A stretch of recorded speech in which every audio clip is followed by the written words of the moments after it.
What is happening with this market? Why is the villager inside the market? Welcome to the quarterfinals between Ulla and Eis3n. Should be a very close and good one here on Deathmatch. Michi the Gauntlet. We see Ulla rushing the market straight away. With me here is LuckyKharms.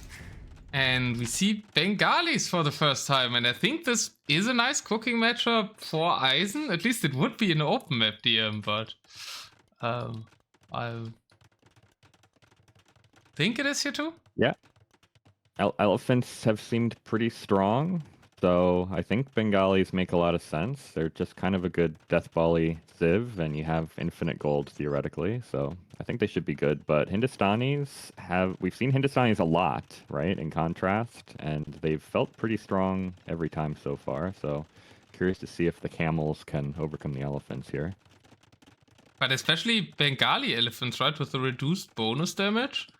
That's kind of what the Imperial Camel hinges on to beat battle elephants. So maybe they would beat normal battle elephants on a Michi setting more than they do in like open DM comps. But against Bengali elephants, they're probably still gonna struggle. At least that would be my expectation. So maybe Eis3n foresaw the Hindustani pick here. It feels a bit like a counter pick, and I know that Eis3n was from the first time we talked about the tournament scheming on what his strategies against Ulla would be, because, well, I think for both of them the earlier rounds were just in lead up to this one. Yeah. Ulla seemed pretty comfortable in his other set that I cast the other day, so. Yeah, they're way easier sets than. Well, I mean, I guess they're meeting each other here, right? That's the same round. No, it's a round later, right? Yeah, anyways, I was new, right? Yeah. Okay, we already see. I mean, you're probably further closer to live than me, so. I think I am at live.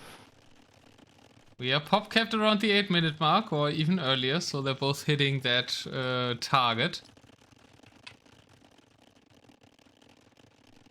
So you're far behind. I shouldn't spoil that. No, I just don't like to do more than double speed. But okay, fine, I can go 4 times.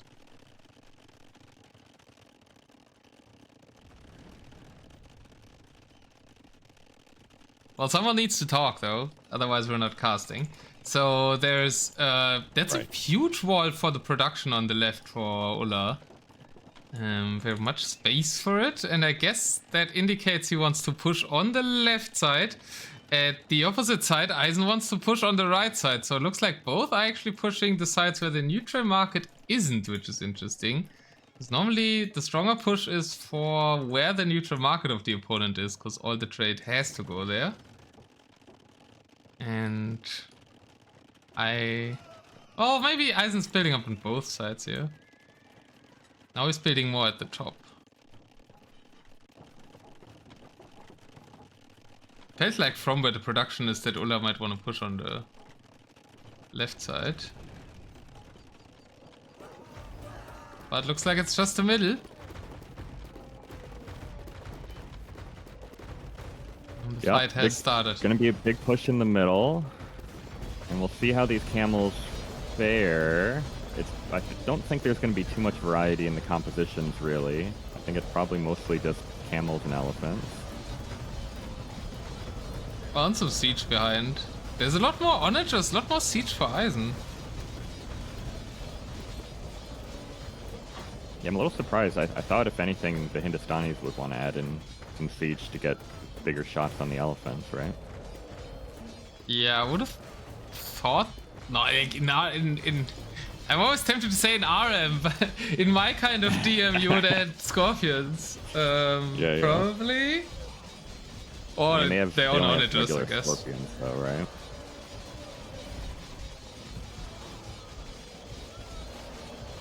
Wait, Hindustanis have heavy scope, no? Oh no, they don't. Oh, yeah, well. Guess that's why they're so bad. Yeah, it is. That's one reason. That they're a bit of a bait pick in open DM, but they seem quite strong here. Ooh, I don't know if you're seeing it, but I'm going to comment Ulla is trying the stand ground patrol. Not getting a great engagement here. All right, now he spreads out a bit. Yeah, but Eis3n doesn't really have many units here, right? Where's his pop? His pop is still in villagers, still 355 villagers. And yeah, it's a needs lot more of eco, diagonal which walls. I guess you need. You need with the elephants a lot of eco, right? But maybe it's a little bit too much. He can only really get 67 elephants on the field. I don't think that's enough. Ullah and Eis3n did not get the diagonal, is it diagonal vertical walls? Not get the vertical walls on the left side. Something they both were continuously talking to me about. Oh, really? You know, doing them in the Persian Celt game and also in training, it was a lot about adding vertical walls. Yeah, it's really important to save your wood line, because now the camels ran to the left and cleared the wood line of Eis3n there. Yeah. And Eis3n is, I think, with the high villager count, trying to play a wood game here. But he's opening himself up quite a bit, and Ullah's already at the final wall in the middle. Yeah, there was also another cut on the left, but it's not really a big push there, so probably because he's progressing so much in the middle. Yeah, Ullah's trying to wall forward on the left now, interesting. So he's really cutting Eis3n off of this wood line on the left. I don't know. We have seen a few games where wood lines have mattered as the game goes on, but Eis3n has to stop this push. Yeah, you just wall everywhere where you go, I think, is the ideal play. And you kind of want to make a wall before you push somewhere else. So maybe that was an indication we want to push somewhere else, but now it's Eis3n pushing on the left, basically into Ullah's cut. I feel like my game sound is too loud. I know, I also was turning my sound down a little bit because I don't know why it's so loud right now. Elephants are loud. Elephants are very loud when they fight. Oh, okay. That makes sense. We don't see huge elephant fights that often, so that makes sense. Might even be more the camels that are louder here, actually. I don't know. Camels are pretty loud too, yeah. It's a lot of loud units kind of grumbling. What does the Uzomichi experts say in chat about the Civ matchup? Because apparently Hindustanis are doing a lot better than I would have expected, so... Yeah, I think the camels are just kind of doing the business, right? 18 bonus damage is not but it that gets much, reduced. really. They actually just have quite a lot of regular damage as well. It's minus 25% on that 18, so it's only 14. Yeah. But that's still like 20% of Graves is saying been a while, but don't camels wreck elephants, so I guess. But it also feels like Ullah has kind of quadrupled the numbers in every fight. Which is, I guess, an advantage for the camels because they are faster. He also has 220 camels on the field. I guess Eis3n is up to 120 elephants. But it just feels like he's not winning any fights. No, Bengalis have halberdiers, but there's some situations where you want to add halberdiers. I was told as Trojans I should have added halberdiers, but I'm not sure yet when you add in halberdiers and when not. And I thought Eis3n was trying to play the macro game, but if he's hard pushed in the middle, I think Hindustanis play very aggressively in these settings. Yeah. Well, they also have the trade bonus, right? So they have more res, spam more things, I guess. You don't have to be... I guess it doesn't matter yet, both. Although... I feel like these caravanserai are not optimally placed, though. The caravanserai should be further towards the wood line and not on the edge of the map, because this trade is being blocked by the caravanserai. The caravanserai is supposed to help the trade, not hurt it. Yeah, they're having to duck and weave a little bit across the map, which is not ideal. But it's probably still a net positive. Yeah, but like these are the very top players that have taught me, so if I find mistakes, I have to point them out. Oh, true. Especially true. Ullah, like we trained I trained 3 times last week with Ullah 3 evenings. That's how I was very prepared for game 1, and then my knowledge ended past game 1. But I was very prepared for game 1. We trained the exact matchup that We were expecting him to pick Kate, so... and I did everything I learned there, and then after game 1 and after the multiple restores, my brain was empty and I had forgotten everything I had learned. Mojito pointing out Eis3n is pushing pretty well on the left. There's still multiple layers of walls to go through, though, and I guess there are some siege elephants in here, so maybe he can actually get through them. Yeah, not but it feels like many. the push from Ullah is just going way Ullah's faster. through, right? Ullah's almost, there's a trade wall, actually. I also never sure when to make that and when not.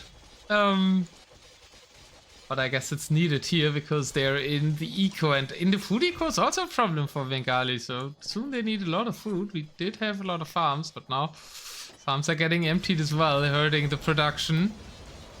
Ullah is playing this very low economy, so I think he's playing very aggressive. He's only at 100 villagers. Eis3n still at 100 combined villagers and trade. He deleted his trade!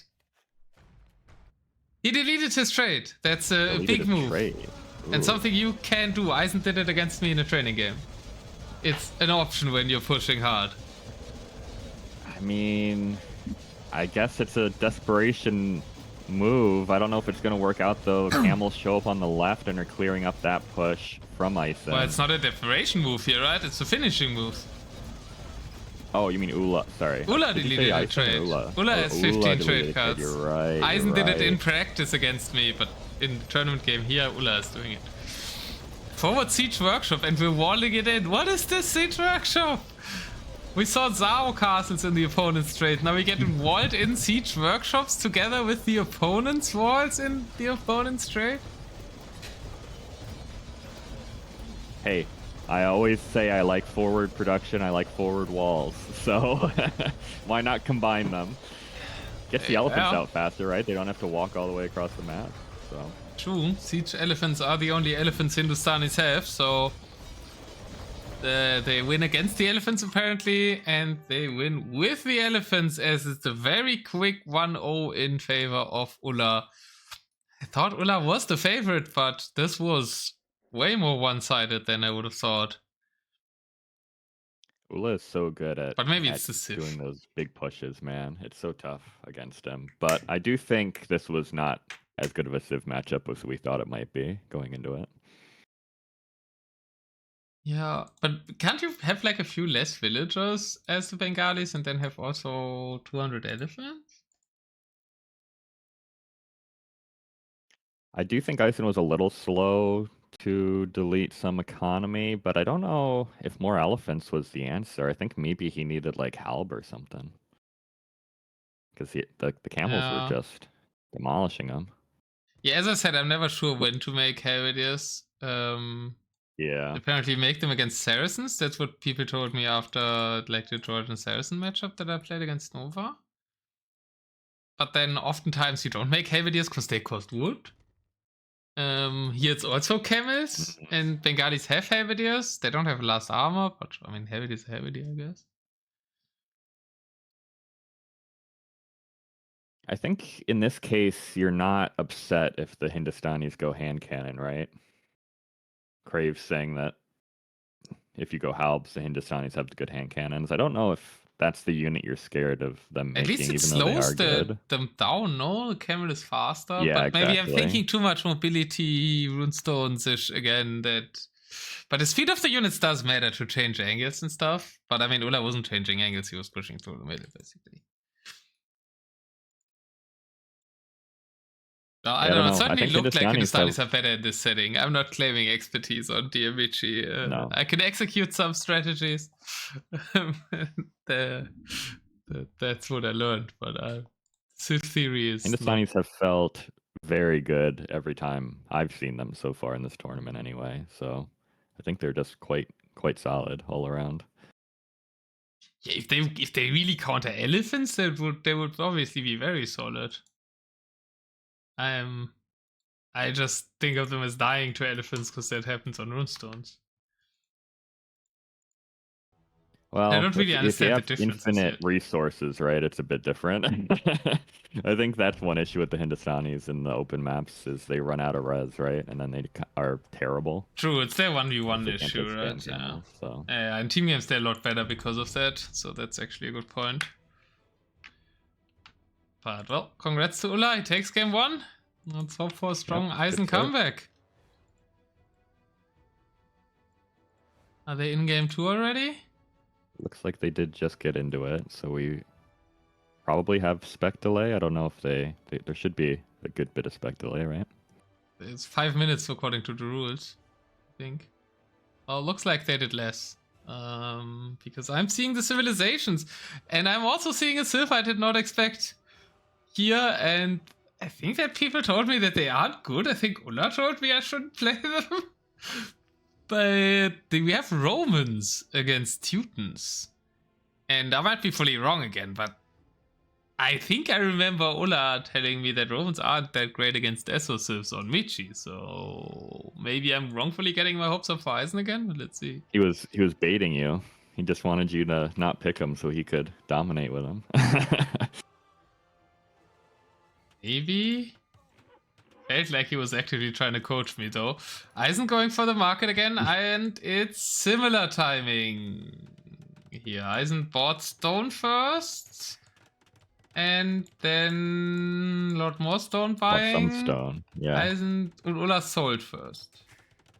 Yeah, they kind of sold at the same time. Who got more?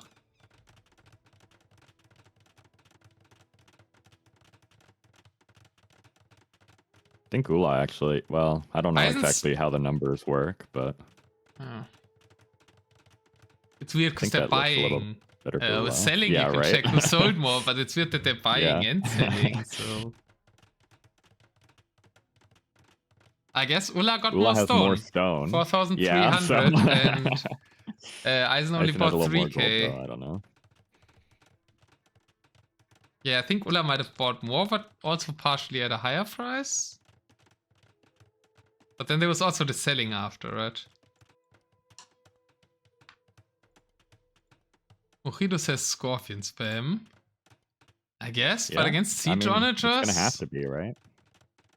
Siege Onager Paladins should be quite solid here, I think.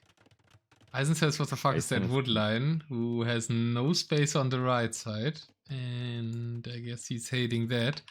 Because if you judge... about this one in his trade, that he can't wall around these wood lines, really. There's one that juts out pretty far. He's sending multiple lumber... I mean, all of his wood lines are actually pretty bad for this trade line. Now that I'm looking at him.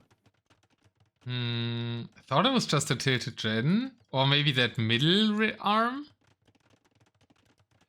But yeah, everything's terrible. I mean, look at Ulla's. He's got a completely wide open trade line in the back. There's nothing there in comparison. Yeah, there's 4 wood lines in Eis3n's trade and 0 in Ulla's. That does... I don't know if there's admin map breeze on Michi, but... I don't know. This might be a time. How does he even chop? He's sending 4 lumber camps to this wood line on the left to try and get it down. Yeah, I mean, you get it down quite fast on Turbo. You do, yeah. I guess it does delay your walls, though. I don't know. I think it'll be fine.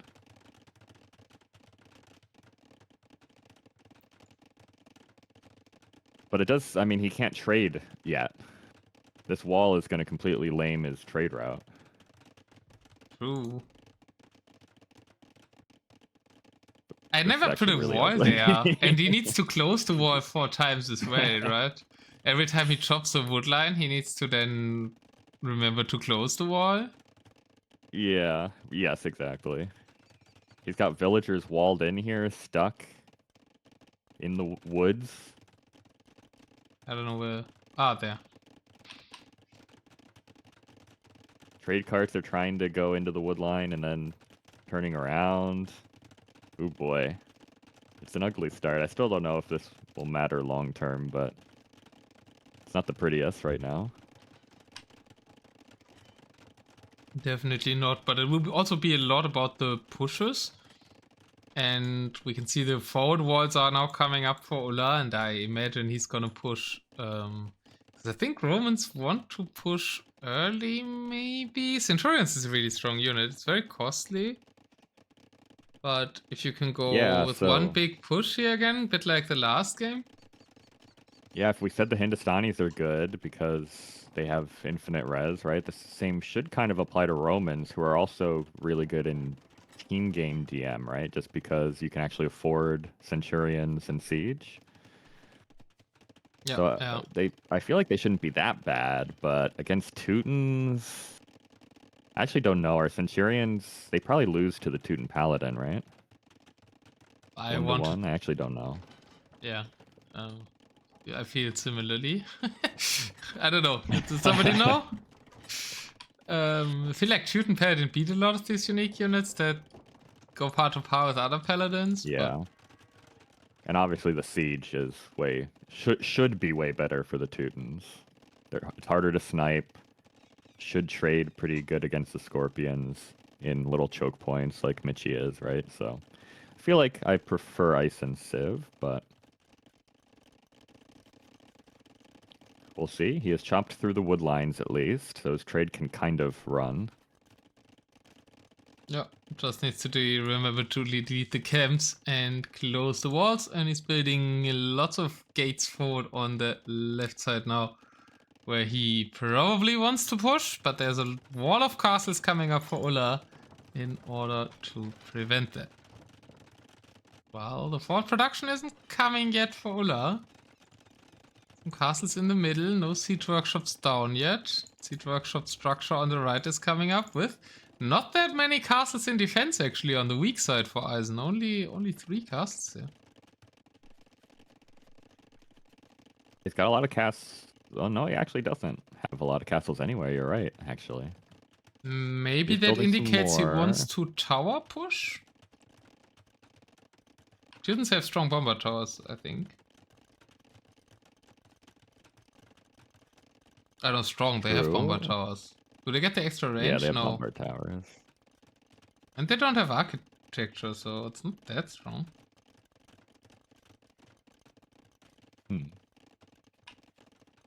But I guess good siege plus bomber towers is a strong combo for fighting in one spot. And ironclad siege is really good. Yeah, you don't need the castles for production, probably, with the Teutons. Although, Teutonic Knights probably do have some viability in certain matchups. Crazy Joe, you're lying, but welcome for everybody else from Frost. No, wasn't Crazy Joe already there? Maybe he isn't lying. Anyways, the Seed 1 is here to watch his competition. Frost9, welcome, Frost Watchers. This is a tournament where Frost is also playing. This is where he has his roots, and also Ulla and Eis3n do have theirs. And I think if Frost wins tomorrow, I'm kind of expecting Frost to win everything, so he probably does. Then his next opponent, I think, is being found here in the winner bracket semifinals. That will be Ulla or Eis3n. Correct. Ulla got a quick game 1 win with the Hindustanis against the Bengalis, where I would really like to hear what Frost thinks about Bengalis versus Hindustanis on Michi. And now we have Teutons versus Romans for game number 2.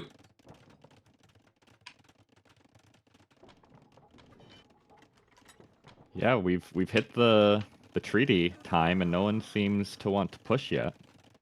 We've got some SO in the queue for Eis3n, but Ulla's still just booming it out. So not going fast, like we thought he might. Crazy Joe, I meant you were already here, and then you claim we are raiders. But are you a raider if you have already been here? That was the part. But yeah, and Eis3n is amassing army on the short side. Is it like a case of nobody wants to push? Do they both just want to wood eco here? I've not seen the game like this, because I always cut, but...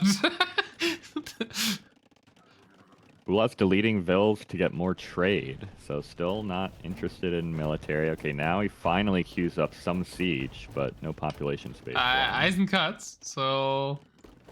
But he's forgot this 3-3s, so that will be a little bit iffy here. Needs to shoot there once. Attack round. Yes, Crazy Joe has been in everyone's stream. And I guess you PPT still my technically cuts are up a this way. raider, right? You're still technically a raider if you are in every channel and you raid into a channel you're already in, right? No, because you don't have to /raid at the top, which is actually better for the streamer. True. I mean, I guess you have it on one tab, but not on the other, so you could argue you both.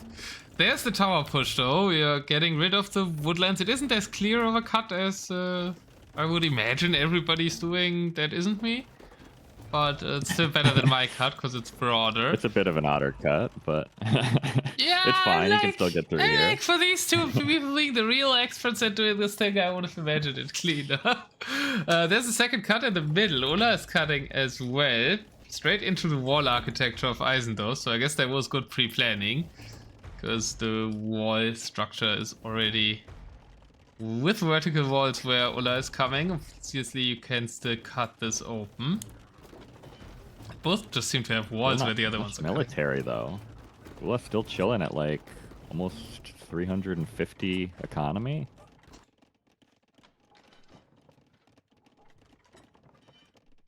I don't know. I guess it's still fine. He's got plenty of walls behind this.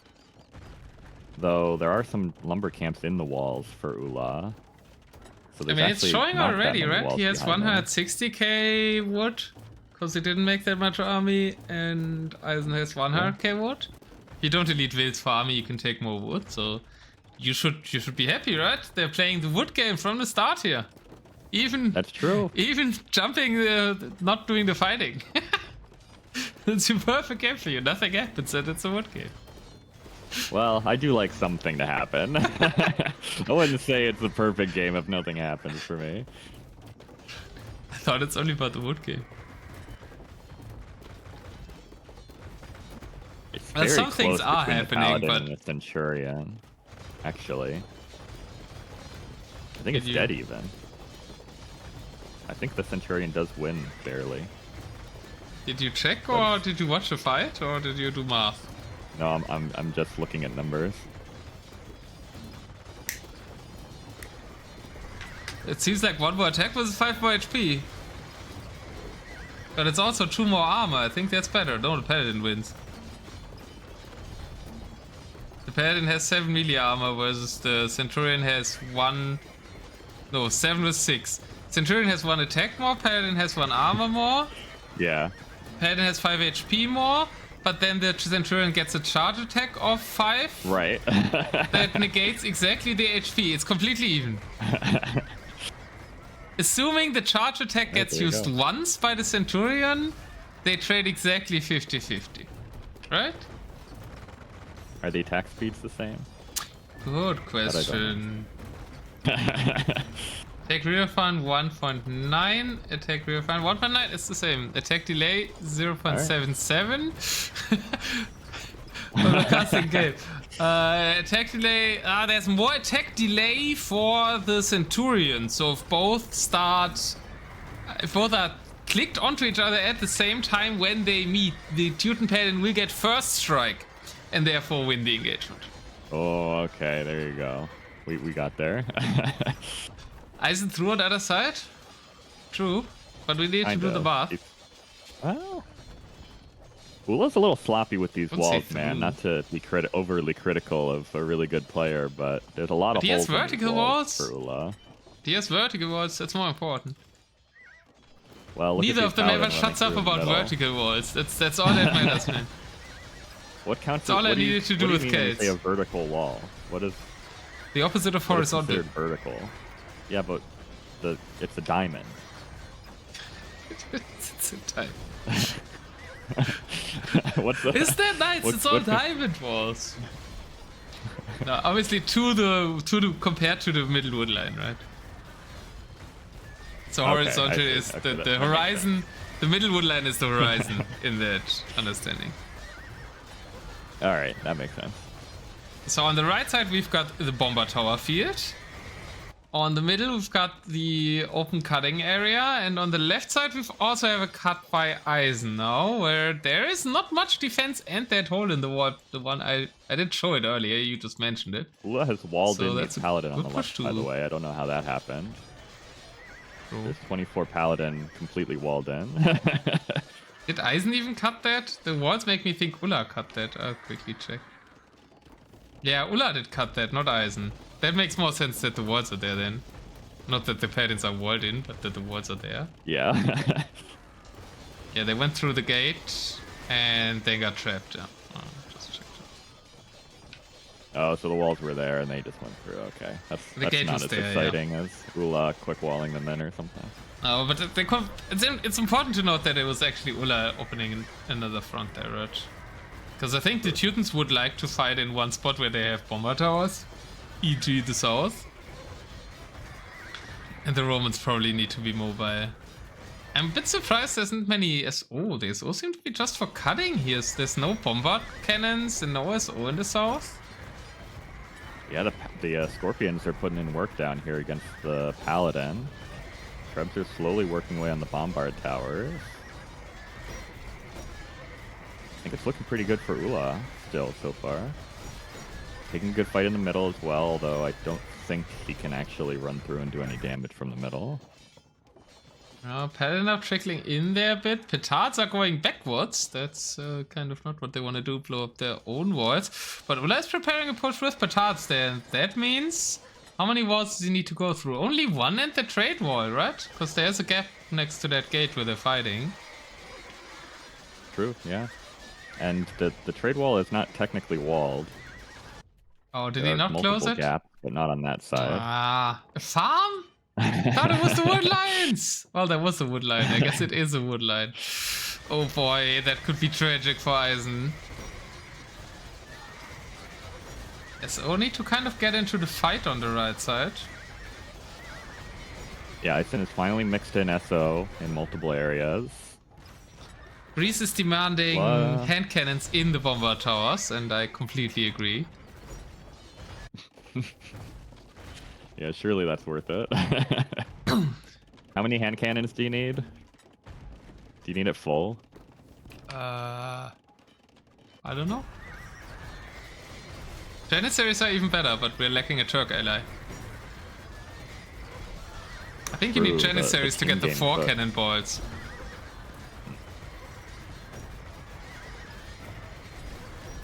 I think Teutons can only get up to 3? But that might be outdated knowledge.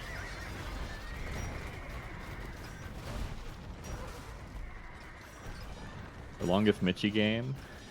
Well, for you it's Frost, for sure. I had Frost feature. I haven't cast too many long ones yet. I think one of my longest was one of your games, probably. But I don't remember that probably long. Showmatch versus Tail, right? I think that was the longest individual game, more than my tournament sets. Right.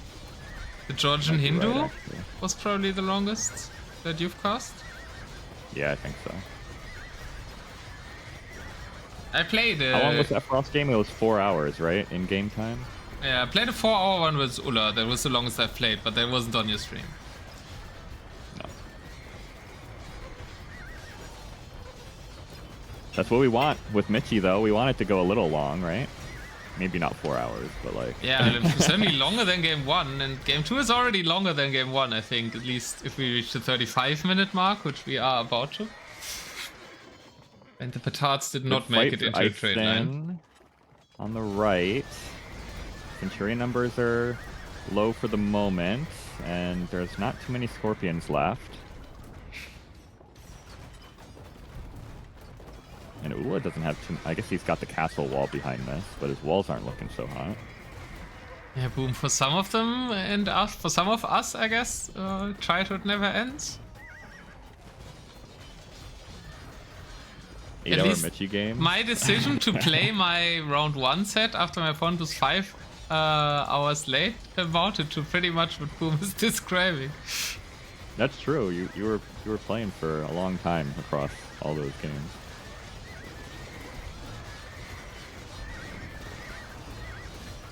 Walls are down on the right, but Ulla has reinforced. Good SO shots, though, into the Centurions. I feel like the SO are dominating the fights now in pretty much the way I was imagining them to. And the bombard cannons as well, right? Something also Romans don't have. Romans have siege ram advantage. That's kind of the only thing they have. So I guess they want to play more mobile.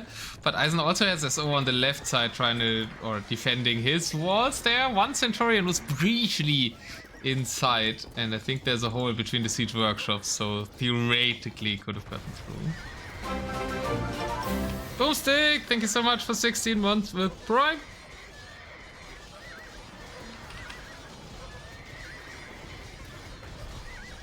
Well, pushes back on the right a bit. Trebs might need to pack up and back up, but maybe not. Back up, back up. Oh boy. Is it even worth to It's back a up big a old Treb fight. on Michi? No, I feel like probably everything's not. so expendable. You'd rather Just just shoot at replace them. something, like kill a gate. You know, 6 Trebs probably worth it on Michi if you kill a gate. Good SO shots again from Eis3n. Nukes his own Trebs a little bit, but that's worth. Maybe not 6 Trebs, but 4 Trebs. A gate is really worth 4 Trebs eventually. But maybe we're gonna talk about the longer boom for Ullah here. Eis3n is kind of running out of food, whereas Ullah is still fine across the board. I want to talk about It's a that wall paladin attempt should in the run out. middle for Eis3n. Is that a misclick, or was he actually so optimistic that he tried to make a vertical wall throughout all the map? That looks like a fast track to the finals to me. Right underneath all the castles too. It's a bit of a noob arrow just without the arrow. Eis3n not paying attention on the left is losing Paladin for free attacking a gate. He's got some Paladin in the middle. Doing What do you mean for nothing. free? I just mentioned the value of gates in this game mode. If you damage a gate, that's not losing something for free. A paladin is very expendable. so, yeah. A gate is super important and expensive eventually, because the stone price is always very high. If you lose the gate, I suppose you're right. And repairing all costs stone.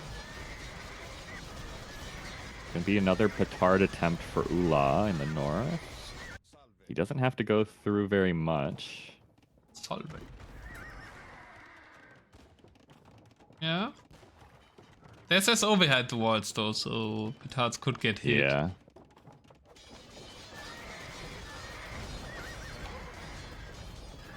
Why don't they play play with with 200 pop? Bigger is bigger. Bigger is better, man. Don't you want to see 200 elephants fighting 300 camels? I think the games would take a lot longer with 200 pop. Ah, petards have made it through. I guess. But there's nothing to make it through with the petards. There's only 4 centurions. Well, value of killing gates, I guess. Yep, there you go. Massive value, killing gates with these petards. It's just targeting gates. I mean, he did tell me that you should have something with these guns. I think you should have something with these guns. Yeah, probably. But he's having to commit a lot on the right-hand side still. Actually, a lot of bomber towers went down there. Like, that's also, like... Bomber tower is even more important than a gate. Yes. Yeah, Ullah did a lot of damage early on with his initial push on the right-hand side. Squirrel, that's where my walls in our 2v2v2 in Monday come from. Welcome, welcome. Also, hi Maida, hi Breeze, hi Boom. Eis3n on the push back in the north.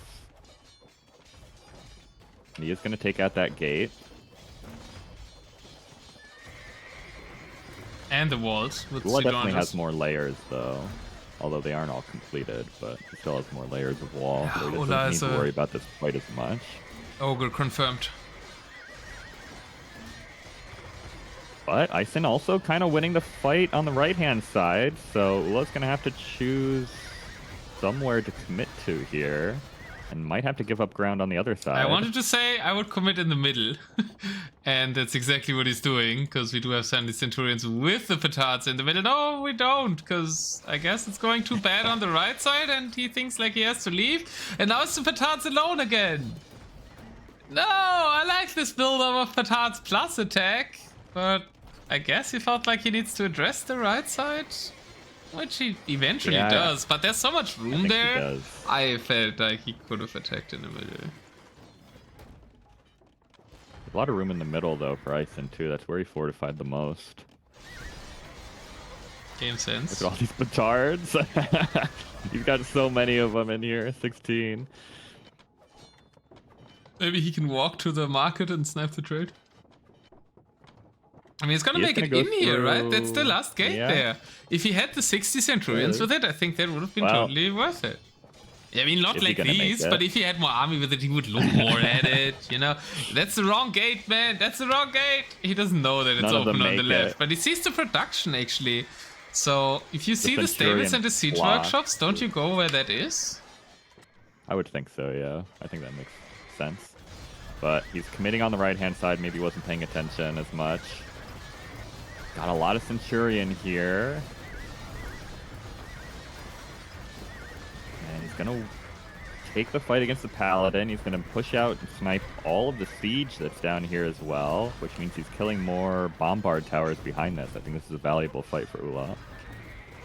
Yeah, but it worked. It worked to send him on the right side, fine. But it's still the more boring option.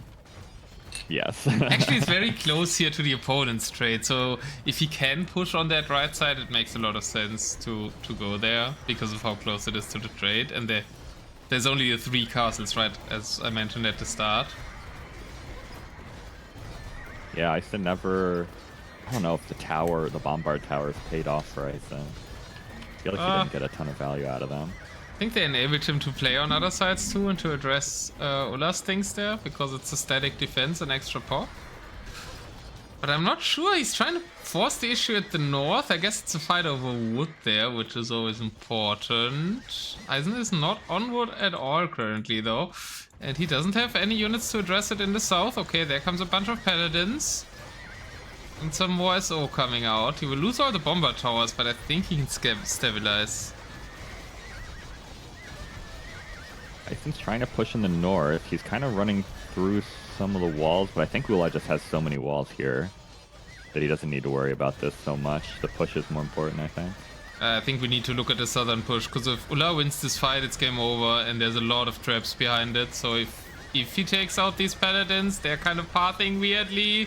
They are surrounded, and those traps get onto the castles. It's looking very grim for Eis3n. Yeah, there's just more Centurion here as well behind. They aren't in the fight right now. Maybe these SO can swing it.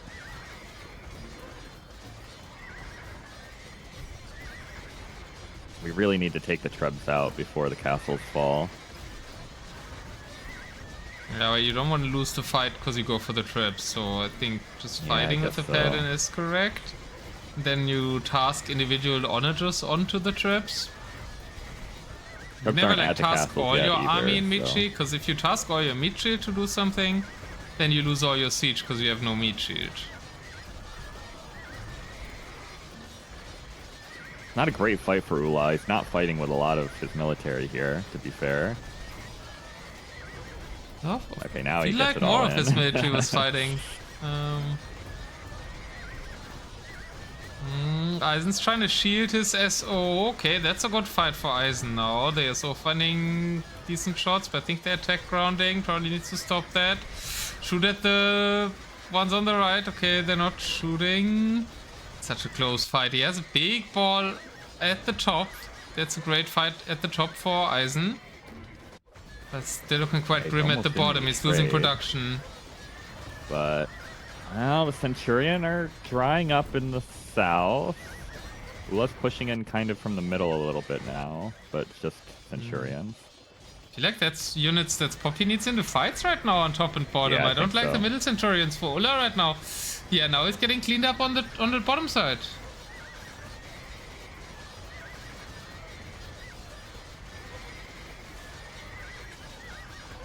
Garrisoning units makes perfect sense. Well, the bomber towers have all fallen, so I guess the dream of the cannonballs is over, Breeze.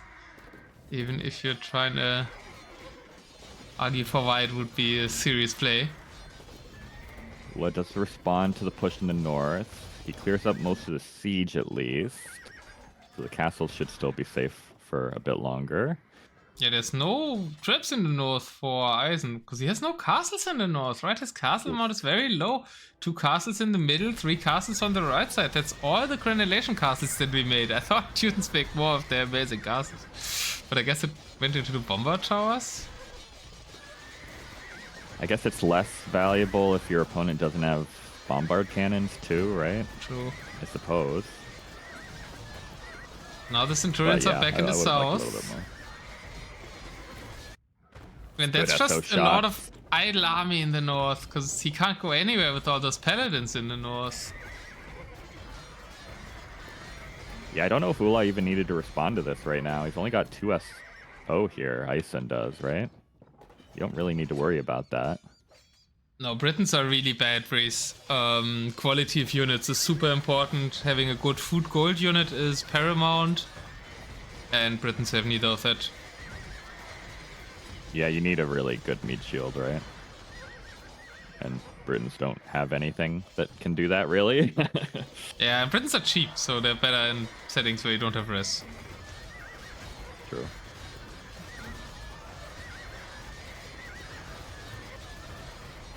I don't know, I think Eis3n pushes this back on the right. I guess he's cleared up in the north. But I think Britons might be good on standard Michi, but not on turbo. Maybe. Yeah, I'm sure that in like an RM Michi, Britons should be pretty good. Yeah, maybe also DM Michi without turbo. Maybe.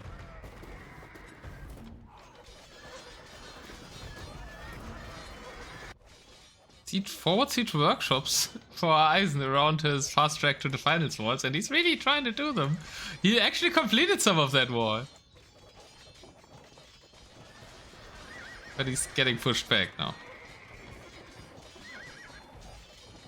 Okay, I think officially we're going to have a pretty long game here. Eis3n restabilizes on the right. I'd like to see more him to like actually build out again.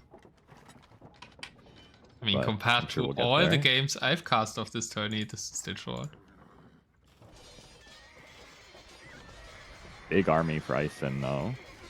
Maybe he can push back on the right-hand side. No. Where are the bombard cannons? They're all in the Eis3n's north, wasting right? into the scorps. Feeding! Eis3n feeder! Oof. Tail is found his brother in spirit.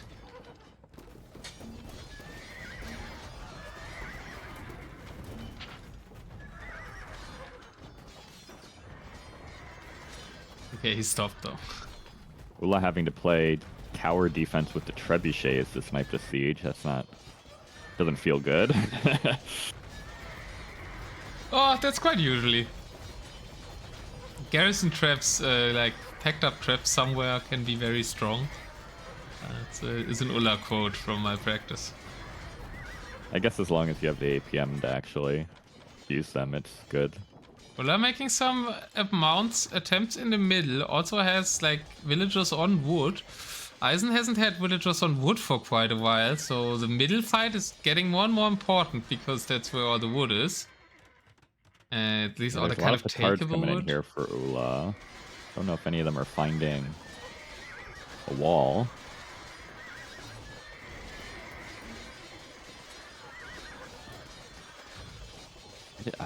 There's just so much more here for Eis3n than anywhere else on the map. I feel like this is the worst place for Ullah to push every time he does it. You go in with the petards and instantly you have villagers for it to make a gate there. Yeah. This is like the most Michi turbo thing ever. I broke a layer, I make a vertical gate. Crazy. I mean, I guess if he actually Siege Archer takes out a lot of petards, but this is very scary. They're almost through. Only one petard and gets sniped. The relic is there. I know that doesn't matter that much. It's just following the Morningstar, man. Or I don't know, how do you call the star in English? That's over the Bethlehem. Oh, like the 3 holy saints are the kings of the... You know, the 3 guys that arrive on the 6th of January? The 3 wise men. 3 wise men, exactly, yeah.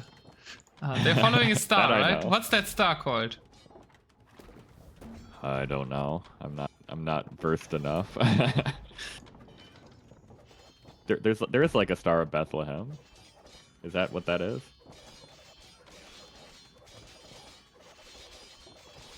The little star of Bethlehem. Bethlehem. Okay. It's little in English. Okay, it's not little in German.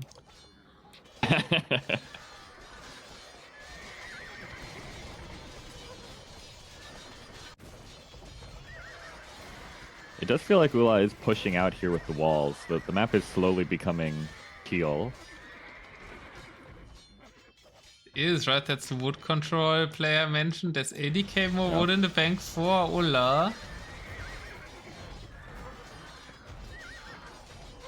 And I feel like he's closer to making it into something than Eis3n, because those petard pushes in the middle, while you might be not the...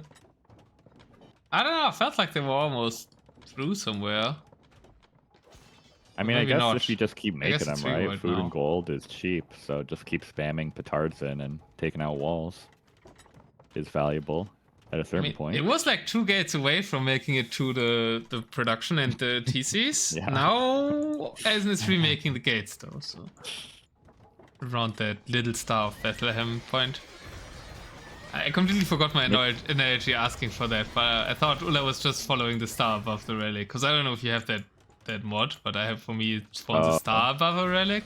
So every time I see a star above a relic, so you can see relic better, right? It's an in-game mod. Makes sense. That makes sense. No, So I actually see a star. Maybe if you don't have that, maybe you didn't get. Okay. Yeah, I wasn't sure where you were going with that, but that makes sense. I was going to say only in Michi Turbo DM can we say he was only 2 or 3 layers of fortified wall away from something, and have it be a good thing. Yeah, have it means close. Yeah.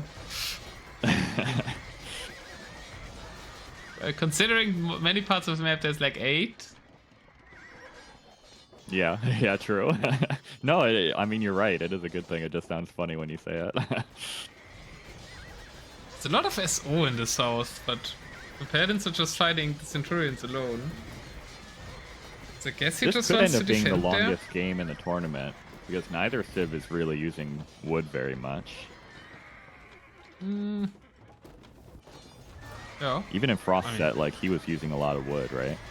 For his compositions. I mean, True, but that here, was the like... matchup was bad. I think most Civs on Michi don't use much wood. Yeah. The Civs you actually pick and that your opponent isn't picking for you, they tend to not use much wood. Both Civs have crop rotation though, so that's certainly prolonging it. True, actually. Crop rotation, massive difference here, potentially. Well, it's not a difference, but... Well, difference compared to, like, not having it. It makes a difference being here.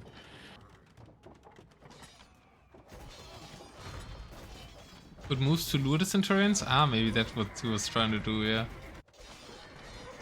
More fighting on the right side, but Eis3n... Maybe I'm thinking too much about this, but it's because of the Frost game, right? Where his opponent could have won every time... I mean, any time that he actually actively takes wood lines. And Ullah is doing that more here. Okay, Eis3n is trying to contest him now with keeps. Yeah, I don't know. I want to say bomber towers, but it's keeps. This seems so expensive. And Ullah has just had Trebs camped on this middle wood line basically the entire game. Yeah, well, that's an Harvey So there. I think this is bad.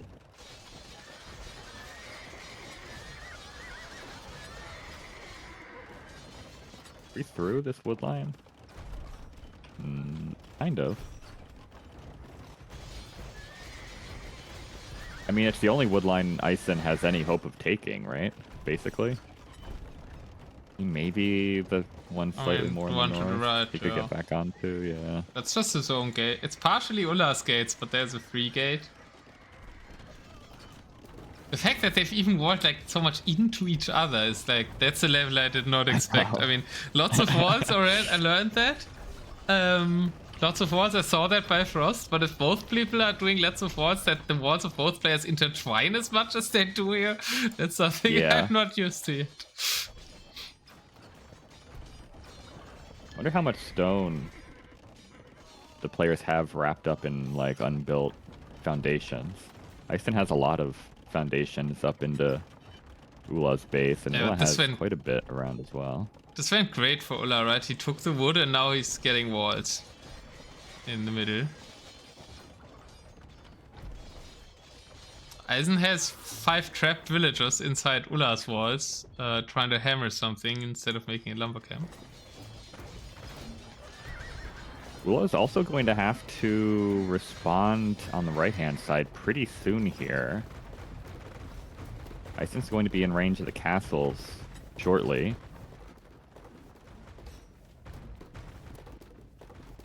And Ullah's not walled at all behind the castles, right? If his castles go down, it's over. Yep. That's just castles. No, there's one layer behind, right behind the castles, I guess. But yeah, behind that there's nothing. There was meant to be the pushing side for Ullah, but there's only 2 layers of walls left. Yeah, true. Once again, only 2 layers of fortified walls. Yeah. Eis3n's pushing on the left side as well. I mean, Ullah focused a lot on the middle, right? Focused on getting the wood line. The trade-off is that his units aren't at the sides, but it's pretty mobile units. I think he's shifting them onto the right side now. Where Eis3n did go ham on the vertical walls. We do have a quadruple vertical wall here. Not everywhere, but some parts are quadruple vertical wall there towards you're right. His push towards the center. It's a little sloppy from Eis3n on the right, though. Paladin weren't where they needed to be. It's a lot of siege going down.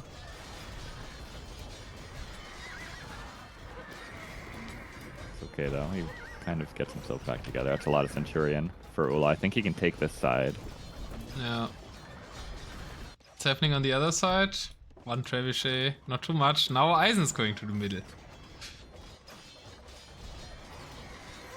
The walls make it so hard for me to like visually be able to parse what's happening. I don't know if that's just me, but like figuring out who owns what walls and who's attacking whose walls is very difficult for me at a glance. Yeah, also the map lacks a bit of landmarks to differentiate the fighting areas now that the wood line is gone. Yeah. And like there's 2 places where they're fighting over wood in the middle, and I keep being unsure which place is which because it's full of walls and not too many trees. I don't remember where the trees were last and stuff like that. Yeah, exactly. I have no idea where those towers were not too long ago. Looks completely different. Speaking of towers, there's a lot of towers being rebuilt on the right side. So Eis3n does have a good amount of bomber towers here against 17. And he's trying to tower push. Ullah kind of has a little arena for his trebs down here, though, so he's picking off the towers. I think he's walled in here. Some of these might be Eis3n's, though.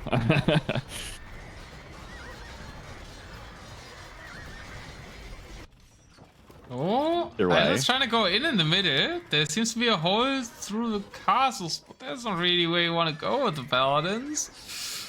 They're tasked somewhere. Maybe it's good to have little walls or little holes in your walls, because then units path through like this, and it's like it actually is like tower defense where you try to build a little. Still, 24 that are in. I think 24 that are in are still massively annoying. I did this sometimes in my games too. Just take a group and click it to the opponent's trade and see if it finds a way. And it can end up being game winning if they happen inside, especially if the other person doesn't see it. Eis3n splits up the paladin. I like that a lot. They are slow, so it's going to be a little awkward for them to actually get into the trade, but and all of these trade rates send a lot back. Yeah, all of these trade rates also force a reaction, and you have to kind of react with react with one more unit, but a lot of the times you're reacting with a bit more than one more unit, right? And then in the end you have more pop that isn't in the fight than your opponent. Right. And Eis3n take advantage of all that military going to the back of the base. A lot of trebs going down for Ulla on the right hand And there's side. a hole in Ulla's trap cage now. I guess it never was a trap cage because it was all Eis3n's walls. Yeah, I think it was a lot of Eis3n walls. Ulla's wandering around with petards in the middle, but I don't think they're finding any value this time. Still Paladins in the trade. X-Factor saying he has a lot of rest bank, that is true, but there's still that pop drawing effect that we talked about, and gold can vanish quite fast in these settings because units get produced really fast. It's using a lot of trade cards. 52 trade cards only left for Ulla. Yeah. He's also losing farmers back here. Like, everything does eventually stack up, right?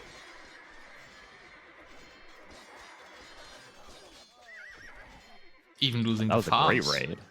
That was a tremendous raid. I guess actually. wood is what he has.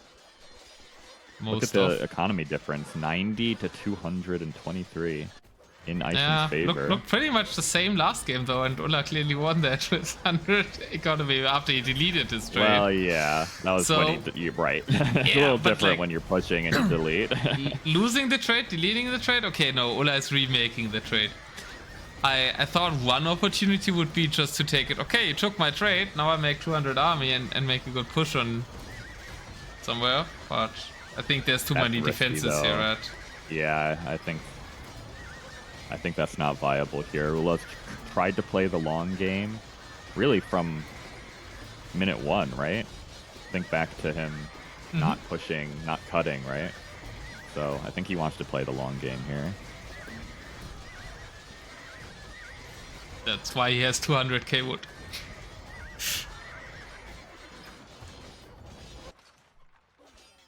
More Palas on the farms, which is also a very needed resource for Centurions.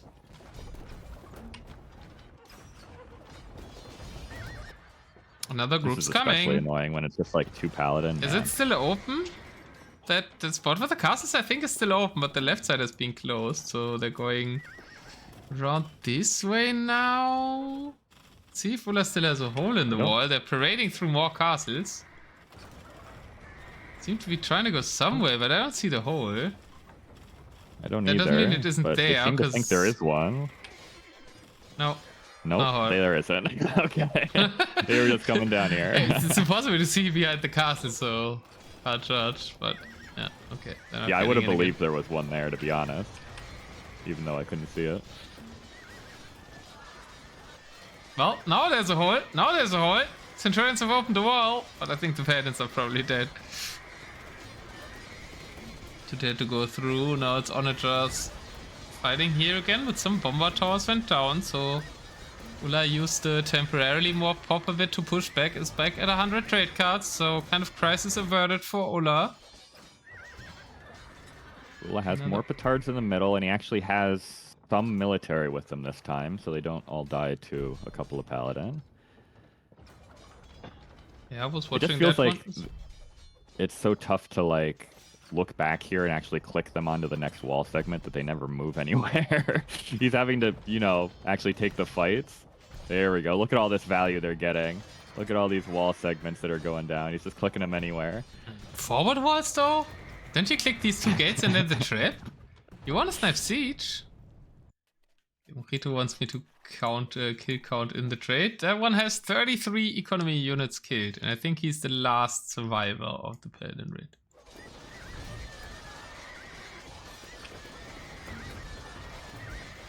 Still one back. CT, gonna take all the walls down. It's a Teuton Paladin, so it's not that good at trade raiding. Husbandry makes a difference too. Yeah, it really does. Still got 34. Maybe you can. I feel like with melee units in these trade lines on Michi especially, if you just stand ground where the trade is running, is that not better than having them try to run after? Yeah, but not with one. Better than I do. Yeah, I guess so. What you can do is you can go close to the neutral market and then stand ground patrol them in front of the neutral market, so they catch everything that passes and kill it all really quickly, I think. Oh, the Paladin died. I don't know where it died. I just saw that it died. Sorry. Yeah, a single Centurion ran it down in the back. 35 Centurion is what he is got. body blocking the trade. Yeah, so he's still doing damage. Where's the Exactly. Centurion? I can't find it. It's closer to the right side, a little bit to the left of the neutral market.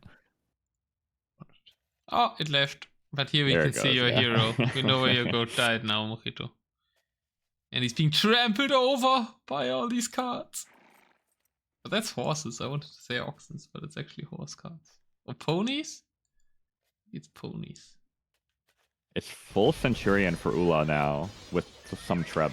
But like, there's no Scorpions behind, there's no Onager, so the fights are much better for Eis3n. Yeah, but Ullah isn't sending any of his wood and still has 200k. But if he gets pushed back here, I mean, we've been saying it for about 20 minutes now, but he is getting close to these castles. If Eis3n gains a little bit more ground, that's really good for him.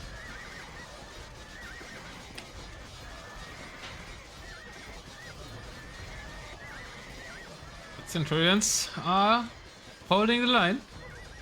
And he's queuing Scorpions again, so I guess he agreed with him. Yeah, all the Centurions are coming down from the north to the south. So I think both players have full focus onto this fight right now. I wonder if there's a point where Eis3n is thinking about deleting his trade. Because he must know that Ullah took a lot more wood than he did. Man, that's so scary. I think he knows he's on a timer. Yeah, I mean, maybe.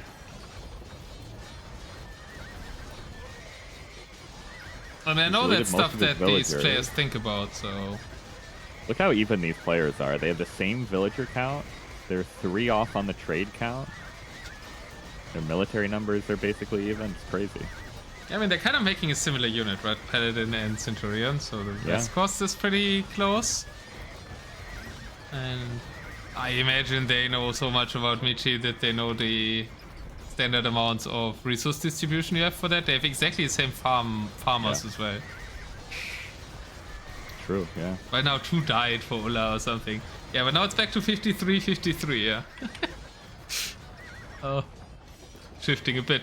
But that's a big army for Ullah there in the south now. It's full concentration for him there. There's more paladins in the north for Eis3n. So in theory, Ullah has more army in the south. It's a bit harder for him to reinforce because he has to produce from castles. Yeah, true. He has to come from further away sometimes. Why not mix in a few helps? Because helps are not pop efficient. And lose to paladins or centurions 1v1.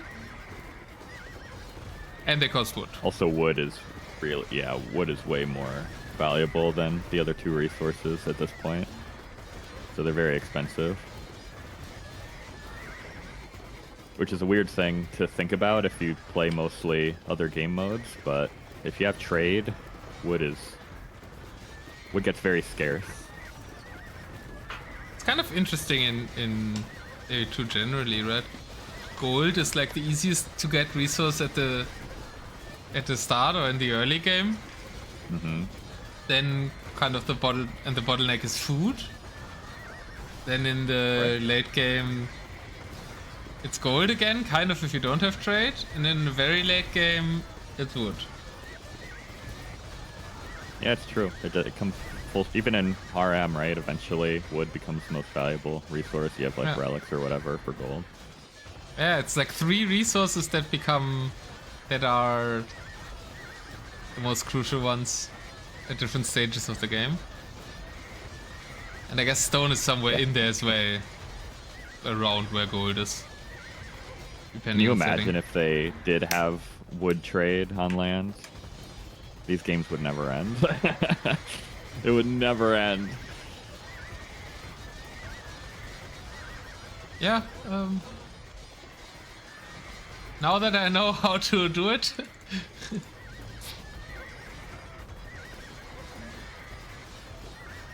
I do think it's strange that they didn't put that into land trade if they did it on water. for the record, but it would make certain game modes like this just unbearable, I think. Yeah, you probably need to play with the mod then.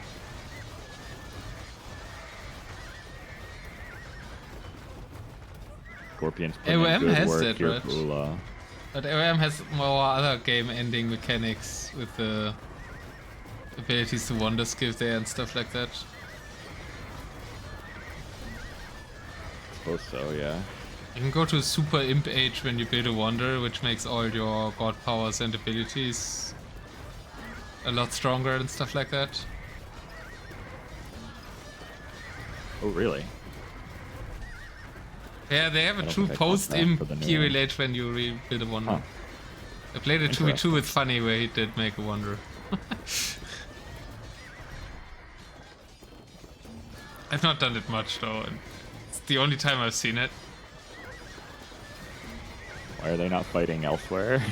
I think both players have kind of run into an issue where if either of them loses ground on this side, they take critical damage. Yeah, I think so too. So if you're pushing in the north, like there's just so many walls up here that there's so much ground to give. It's not really worthwhile pushing through the middle anymore. There's so many walls there. Yeah, Eis3n kind of doesn't have space from this point on, and Ullah doesn't have walls from this point on the right side.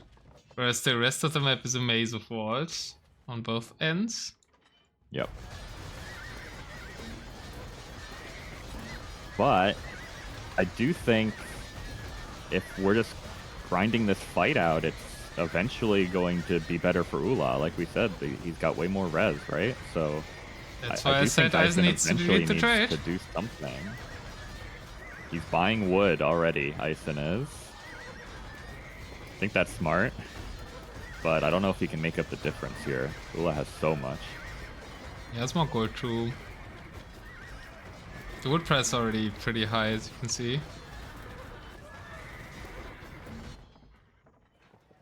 It's actually already at 300. It's not that bad. We're not even at 1,000 yet.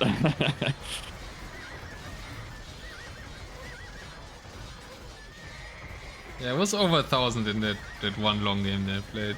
I was constantly buying. Yep, it was. Oh, even in the Tail Fighter game as well? I only thought about one, I didn't watch. I think in the Frost game it got up to 1,000. Oh, in the Frost game. I'm pretty sure it did. Really? But his opponent could have just taken wood. Didn't they both have woodlands left there? There's no woodlands left here, right? I mean, there's some trees left to the left side. Oh, Eis3n's making a move. I spotted it. Watching for the trade cards. They look so much like Santa when they're red, man. There's 23 petards. Needs to be 24 for my Santa analogy. God damn it. But Ullah's banking up here. He can see everything. He sees it. He's sending in the Centurions. No! Not my petard friends! Ah, this is so sad. It's nice fireworks. They don't even kill a single Centurion. They need to make petards a little better against units, man. Yeah, Just something. Give me a little when do we get something. a Civ with Saboteur upgrade? We have so many gimmicks in the game. They could really make a Civ that gets a unique upgrade to Saboteur. Yep, that would be great, I think. I would only play one Civ from there on. Force pick! Eis3n is pushing in the right. There's not much here for Ullah. Maybe he committed too many Centurions to the petards. The bait petards. The bait petards are winning the game. Of course, petards, even when they die, they win the game. Exactly. Every time. If they don't die, they can't win a game. That's actually true. You're right. That's sad. I know things. What a life. You can only win the game by dying. Yeah. Ascending. Alright, Ullah stabilizes, but he lost pretty much all of his siege. So he's gonna have to build that back up. Yeah, it's not the big push that I thought. The Centurions came back in time. Yeah. Good Slight force to speed Pax advantage of the Romana on the Centurions, right side too. again when nothing happens.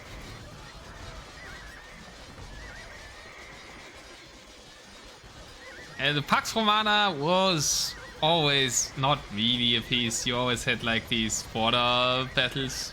So, pretty much like this. But they closed the temple doors. And I guess here some gates are open.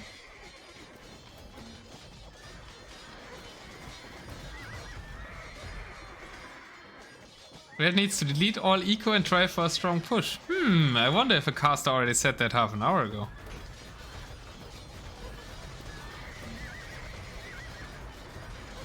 It's tough. Do you think he does know how much certainty can there be about how much res Ula has here if you're Eis3n? I think he must know. They are both so experienced on Michi, and I think something that you think a lot about is who took how much wood. I forgot it in some of my games, but I'm only playing this since a week.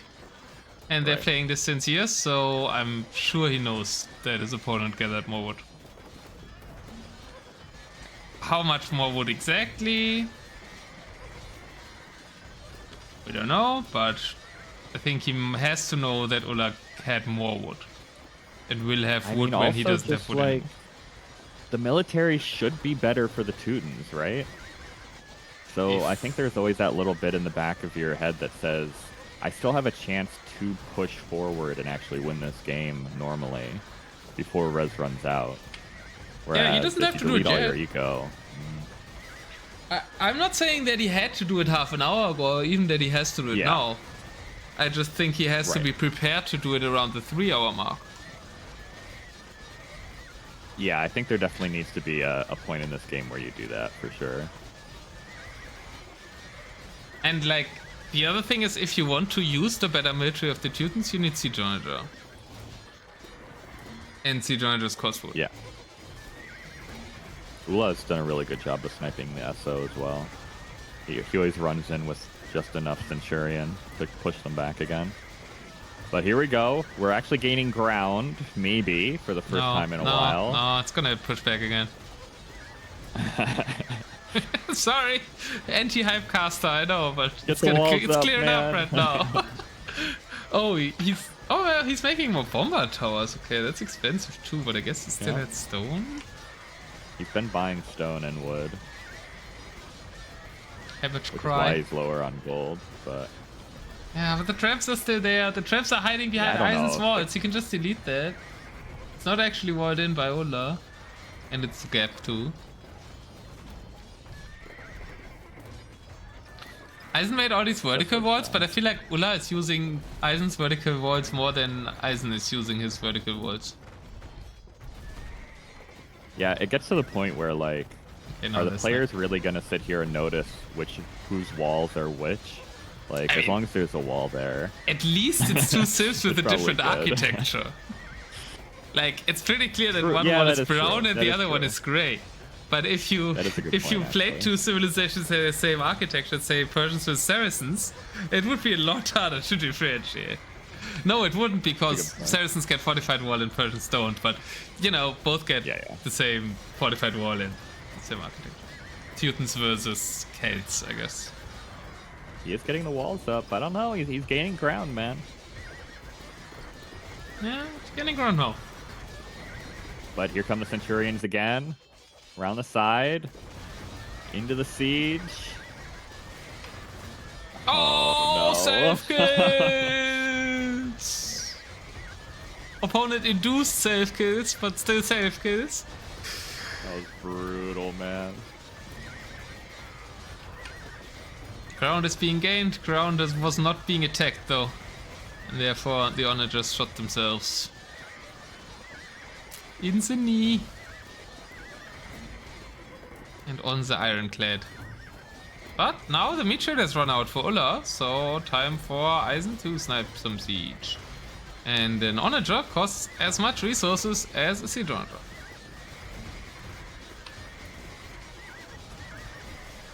Ulla is guess he just ran through the gates. He's not actually through the walls in the north. Never mind. I thought he might actually have petarded through, but false alarm still. He is petarding in the middle. He's being shot by an onager though, and loses all the petards. Yeah. There's also 4 bomber towers there defending this spot. The bomber tower walls are pretty good against petards there in the middle, actually. It's actually pretty smart from Eis3n. I think he's noticed the constant petard attempts, and this is an expensive response, but it's probably worthwhile. Important to note, Ulla made more... Sorry. Ulla got more farmers, so... And both got a bit little higher trade cards, so Ulla currently has a bit less military than Eis3n. But what was coming? Shrubs were rolling forward. They're now getting sniped by the Centurions, though. I thought maybe Eis3n was going to get some good shots off here finally, but it was a little bit too optimistic, a little too hasty, if we can say that in this game. Yeah, after 2 hours you get hasty. Like the rash decision of Creature to resign, right? It's actually true. Ullah now buying wood. I think that's the first time he's bought wood in a while. No. Still double the wood of his opponent, but I feel like they got a little bit closer. Ullah lost 40k and Eis3n only lost 20k in the last half an hour. I mean, 15 minutes real time. Yeah. Yeah, true. We're only watching this since 1 hour and 5 minutes. Ullah is sending a lot of military into the north. Just a wood there, actually. Here. But yeah, there's the nobody wood taking lines these are still trees. here. It's a good point, actually. Eis3n's fully walled in some of it. Why isn't he taking any of it? Seems like you can say petarded. I guess it's only Just 9k don't put an wood, R but, in like, there. still.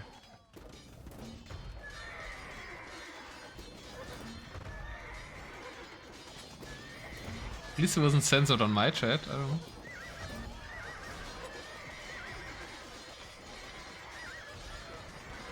I kind of feel like Eis3n is going to win this game. I don't know about you, but I'm gaining more confidence in him somehow, even though we're slowly getting closer to Ullah's win con.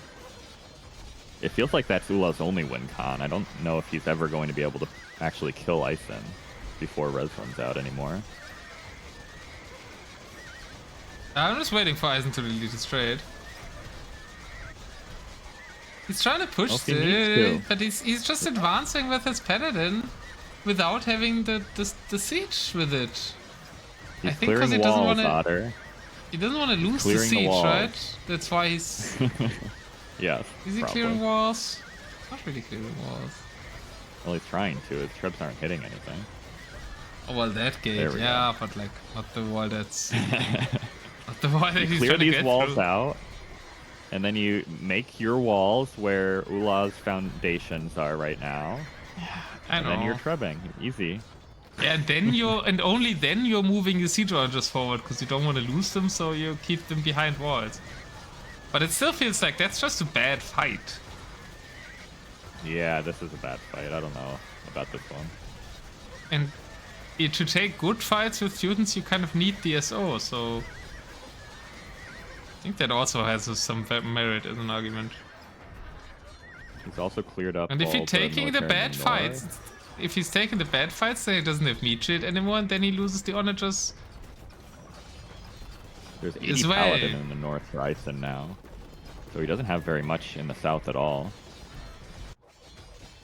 No, kind of reacting to that, but he does have some siege with it, so he's clearing some gates in the north. Maybe he can make it onto the wood there. His gates in the south aren't up though, so the siege archers are still in trouble. One gate is being built, needs villagers on the other gate. Okay, the Centurions go back. Close the gate! Okay, there we go. Whew. Siege archers will stay safe.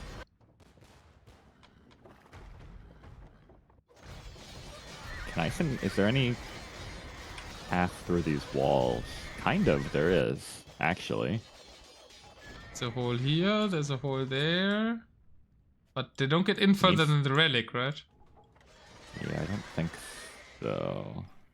We can get to the relic, but we found out everything behind the castles was void earlier, so I think it's... Or maybe around these castles it's still open. I think that might still be open. Nah, maybe not. But he's left anyways. Where are the paladins now? For Ullah, actually. We're in the middle.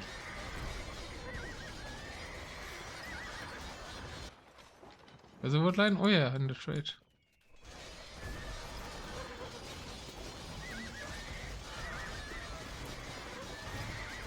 Ullah trying to push in the middle, which means he doesn't have as much in the south anymore. He loses his Trebs to the SO. And loses a few Centurion, but the SO goes down finally.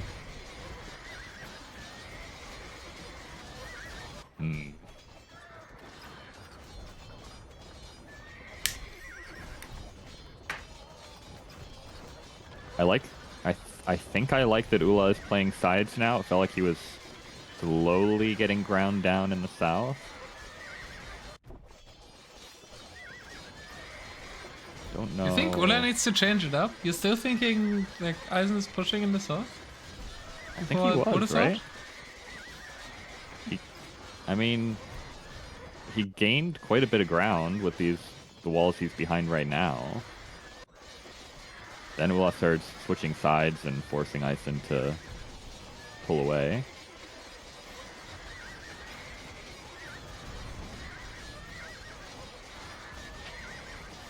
Aren't Rams good in these situations? For who? I mean, I guess a Ram can clear up walls if your opponent doesn't have military there, but it feels like there's cav everywhere on the map, basically, right?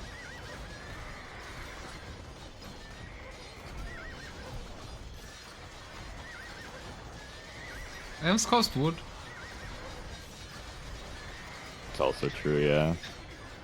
And there's only melee units and SO on the field, so you could use them for like sneak pushes, but petards are more effective because they kill the wall gate instantly and they don't cost wood.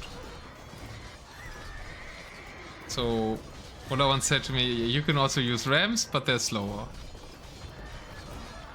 compared to the unit that Verb apparently you couldn't use 6 years ago.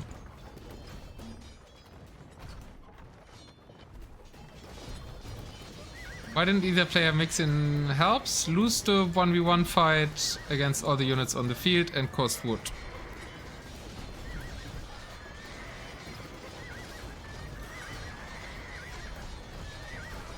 Ullah is so good at targeting his Trebs, man. He gets so much value out of sniping Siege with the Trebs. I would never be able to think about that in all these fights. It's crazy. Yeah, you're constantly he's consistently doing it, able to click. I mean, there's not that many fights, right? They have a little fight at the north. Otherwise, it's the main fight in the right side. So pretty much all you do in these fights, you don't micro your meat sheet that much in Midchi, because it's very expendable and costs only food and gold. And the most actions that you're doing is actually click Siege onto Siege.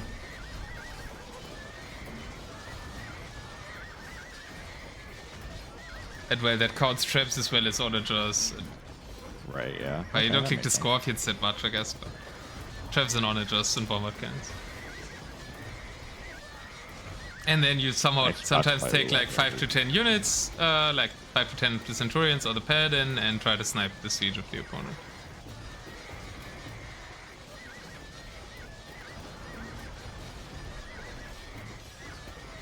Looks like both players have pretty much focused on the south again. Ullah does have military in the north still, but he's going to pull that away. Yeah, J Cubes. I think my co-caster here, LuckyKharms, was actually casting your match against Ullah. Oh yeah, I was. Unfortunate for you. There were good moments in there, man. Ullah's a beast. It's tough. How embarrassing? Nah. Just even being in a game with guys as good as like Ula or Frost or whatever. That's a win in my book. So how about being in a game with Nova, who's higher seed than both of these guys? Yeah, exactly. It's a win, man. You even took a game. And winning one. Yeah, it's amazing.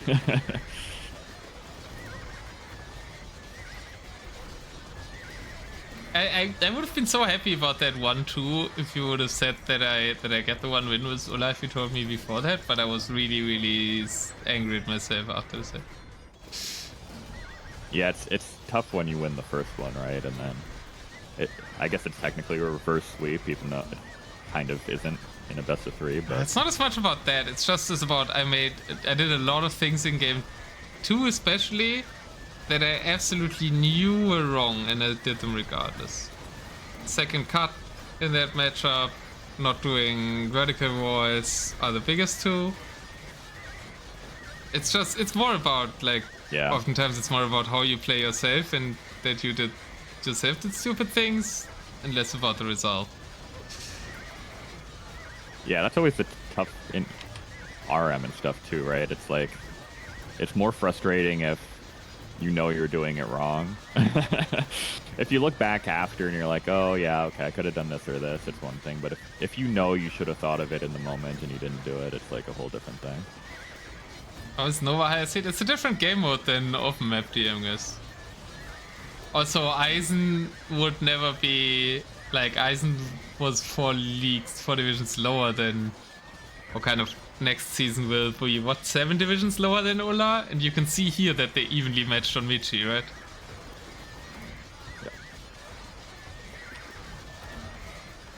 Yep, skills vary radically. It's even though it's both DM, right? It's very different.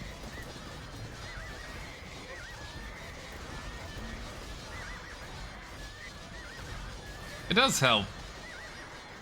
I feel like it's easier to transition from open to Michi.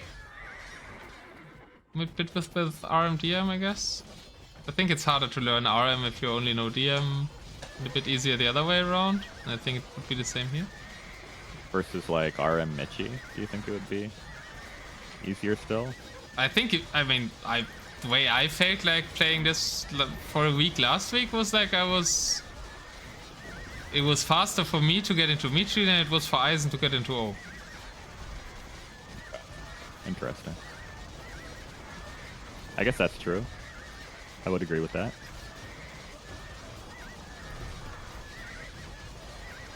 Because basically what I needed to learn was the opening build and walling and gating and training my left hand to be ready to make gates everywhere. And I think if for people who watched that 2v2v2v2 on Monday, even those who might not have watched my Michi games, it was pretty clear that I was getting to a habit of making walls and gates even in other scenarios like in free-for-all games. Eis3n's trying to sneak the wood in the north. Yeah, I was waiting for that for a while.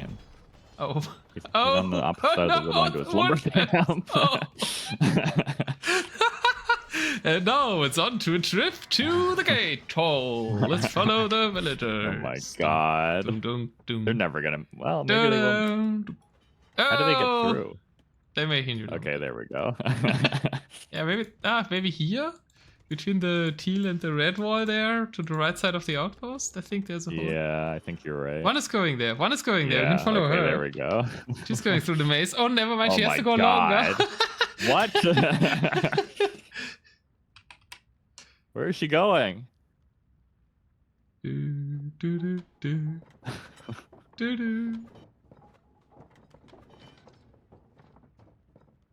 Passing bomber towers. I'm so curious where this lumber camp is going to be. Oh, petard! I guess we're meeting so many friends along the way here. 2 petards, a scorpion. She's going through all the siege workshops. Where's she going? She's going to this one. Well, this feels like when you go camping in Spain and your camping facilities up a mountain and you need to buy the water in the city and then you need to walk up all the mountain with the big gallons of water. Easy 40 wood, man. Or is it 50? How much wood do they carry? 48, okay. Worth it, honestly. No, she has to go all the way back as well. Yes. That's how your parents got to school, exactly. True. At least that's what they told us. My mother was actually driving the train with a steam train. Oh, really? That's cool. That's a great commute, man. I'd love to get on a steam engine every day. I don't think she was in the engine, but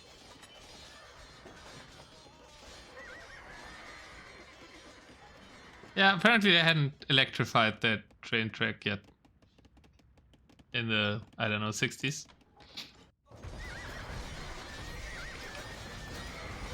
a pretty good push for Ullah in the south again. He's taking out towers, which is a lot of value.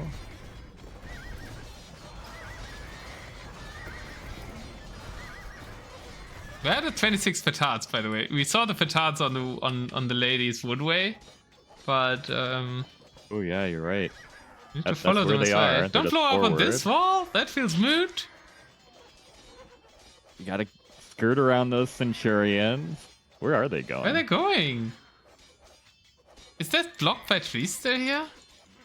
Yeah, that's blocked. Yeah, they've gone through. They're going to the whole path that the lady went through. They're exactly moving the same path as her. She showed them the way. They actually might is she on wood again? Yeah, I think provide a lot of value here.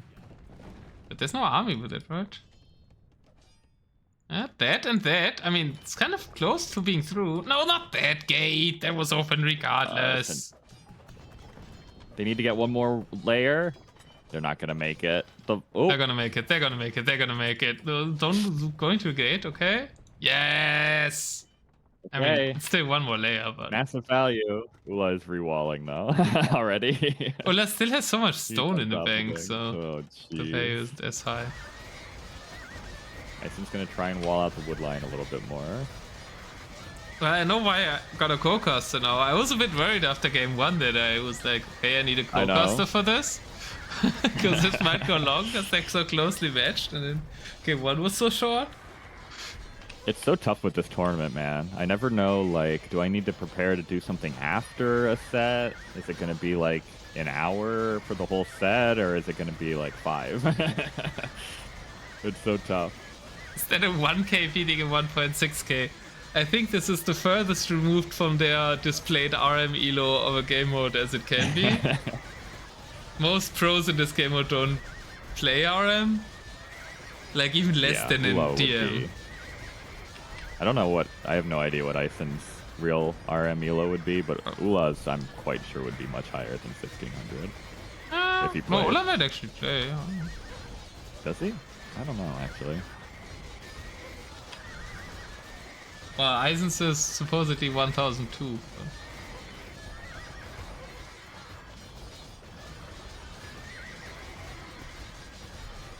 yeah, it's the classic.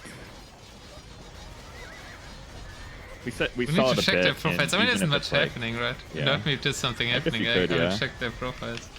I don't think I've ever seen Ullah in an RM game. I'm on his profile semi-regularly. Eis3n not as much. But he, I mean, 1k is far below what he should be, so I can't imagine he ever plays RM. He played some 1v1s, but he played 1v1. Oh, actually last year. April last year he was playing 1v1s. I don't think it's played out, Ullah. Okay. We did play a significant number of RM games, from what I can see. I mean, he must have played some, right, to reach 1600. I just don't know. Yeah, it's not more than some. I don't see a number right now. Because it just says... yeah. But it's like more than 100. Eis3n's going Teutonic Knights in the north, by the way. That's a slight difference. It's a change. We're finally seeing a change in the game. Actually, a little bit. If there's no Scorpions, that's a stronger unit than a Paladin, right? True. Against Centurions. 13 melee armor. Yeah, and the speed doesn't matter as much up here in the north, where there's just a million layers of walls.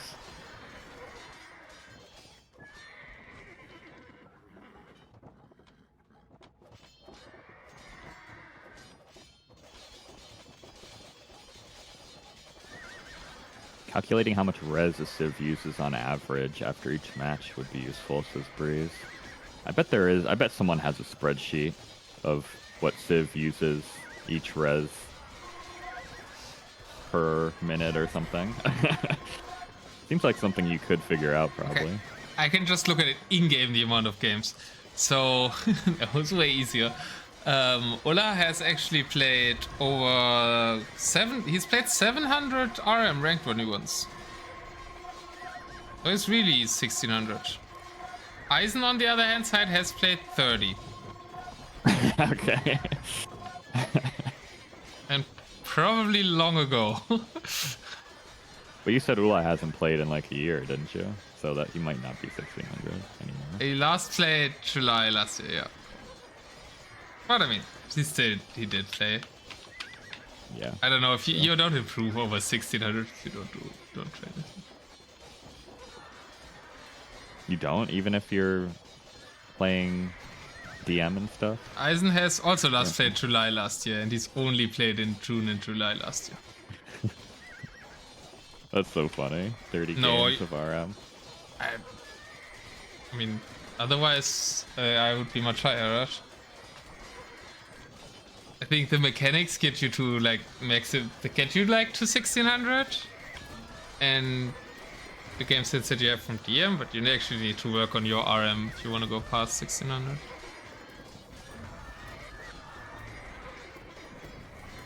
Specifically. Yeah, I guess so. I guess. I don't know. Because I think the top DMers are always around 1600. That's not true. Who are you talking about? Frost is way higher. Yeah, but Frost did invest into his RM, right? Did they trade? The Ganji was RM first. But they all grinded RM, like to the massive. Yeah, I guess. Yeah, that's true. I guess. Frost was grinding that massively, and he was also like 1600 when he started grinding into RM with a clear goal of improving. Zayu is 1650 without trying much RM. The guys that are like playing like Rage was always, when he was trying, was going from 16 to like 1800. Trappy started around 1600 and then made his 2k1 grind with Bruce coaching. So I think of that as tends to be the elo that DMs are on, that played some RM but aren't really investing in it. Huh. I wonder why that elo in particular. You need to become consistent after that to make it higher. There's a petard push in the middle. Yeah, he's getting there for sure. I was watching that. I wasn't gonna say anything until we were only 1 or 2 wall segments away from being somewhere, but theoretically it's 2, right? 2 gates there. You go onto the left gate. Yeah, I suppose so. Where the Teutonic Knights are coming through and the petard. They are only going through 2 walls. Oh yeah, you're right, actually, yeah. Well, they should take a different gate. No. So they don't make it to 0, but they make it to 1. Oh, Eis3n's getting the relic! Has the relic! The star has disappeared. The one wise man has found it. I never would have seen that if that gate didn't go down. That's so funny. How are they only wise men for you guys, by the way? For us, they're kings. Die 3 Könige aus dem Morgenland. Die heiligen 3 Könige. In German, they're kings. The whole day is called 3 kings, basically. Ooh, a bigger petard push. Very northern corner. Petards and a good amount of paladins for Eis3n. What are the paladins doing? I don't know, but 1 wall falls. Is there more petards? There's no more petards, and there's 1 more wall. But Eis3n will find out that the trade wall is completed. Is there a hole in the trade vault sometime? Oh, that wood line brutal. is still closed. I think it's closed. Yeah, I've looked at that wood line so many times, trying to figure out if it's open or not. And Ullah also thinks maybe it is. He's gonna re-wall. He puts foundations down, but I think it's fine. Oh, I don't see the foundations for some reason. Am I behind live? Oh, there. Ah, diagonal foundations. Vertical foundations. Oh, well, the gate is being attacked. The gate is being attacked. I don't think it goes down though, right? Ullah's in the trade. Good spot. No, he's also hacking at the gate of the last wall. It's the same situation for both. Ice gets cleared. Also one gate away. That's crazy that they after all that time they both almost got in at the same time. They actually petarded through in the spot they were watching before with the 2 gates. So that's your solution, Chris. But it's also not getting in. Wood count check. Okay, still double. It's constantly double. Right side now completely empty because everybody's looking at the trade pushes. And there is some Ullah ramps against the bombard nicely. cover for Ullah. Hasn't noticed the relic, yeah. Ullah didn't Amazing yet. reaction by both. That's crazy that they were both able to react right at the last minute there. Noticing that was about to happen, you know. Really good reaction speed by both. Yeah, it's so important. That really decides games at this stage. And you need to have that reaction speed after playing for 1.5 hours. Real time. Yeah, right. Yep. It's easier to have that reaction speed in Feudal Age when you just started fresh into a game. Alright, You I react think to he's gonna crossbows on your wood line. reassert himself on the right. I guess that's Castle. Ullah's gonna wall himself back in on the left. So a But there's lot of also some excitement nice in a short forward period walls of time. for Eis3n, I feel like. He's creeping forward with walls on the left side behind his push. So that's well done. That wall isn't up. Ooh, close. But yes, over there could even go to another notch of walls there. Still some units here in the back. They actually can kill some farmers. Eis3n left too early with this choke point. He hasn't left yet. There's 24 paladins still right there. They just don't care. It's Tony's madness. Hi, Alice Morales. Oh, $400 on the line. And but for these two, you don't need to dangle money in front of them for them to play No. Michi. They would do it for free all the time. Luis I think pushing Renifo back. thinks Ullah wins. Huh? Well, This wood trying bank to is get better. petards into this northern nook where all the siege is sitting for Eis3n. It's just don't lonesome petards know if standing he did around or there, I not. feel. Eis3n lost some farmers to the stray centurions. But he's gonna kill another gate here. Is there any military coming for... I think I should go to military view. Oh yeah, that makes it so much easier. To cast as well. True. I always forget about that. That is much easier, actually. You're right.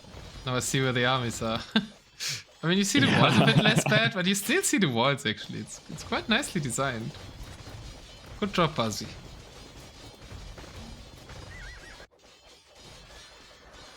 It's gonna be a... Oh.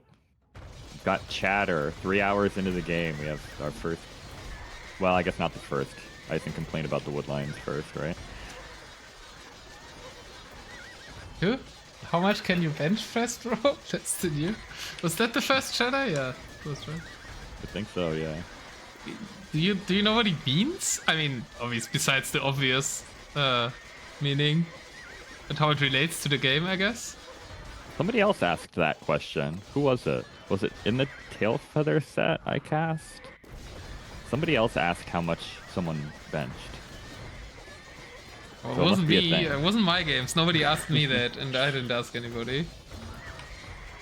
Eis3n asked it to Nace Spike like 2 hours in. Ah. So he asked it around So it's the an Eis3n 2 or thing. 3 hour mark, I guess. What did Nathan answer? Did he also answer less than you, bro? But we're into I know Ullah's getting the almost in. well. We were complimenting Eis3n's reaction. He doesn't react. Wait, ullah1999? Oh, ullah1999! How did Ullah get in? I was talking about Eis3n getting in. Through the wall. It's those same 5 Centurions that were left here. Oh, they shouldn't do that much. 25 kills already on them. But that was military, actually.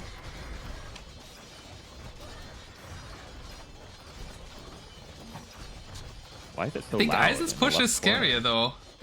Our right side is a scary push by Ullah, though. And left side is a scary push by Eis3n. Insane firework show in the left corner of the map?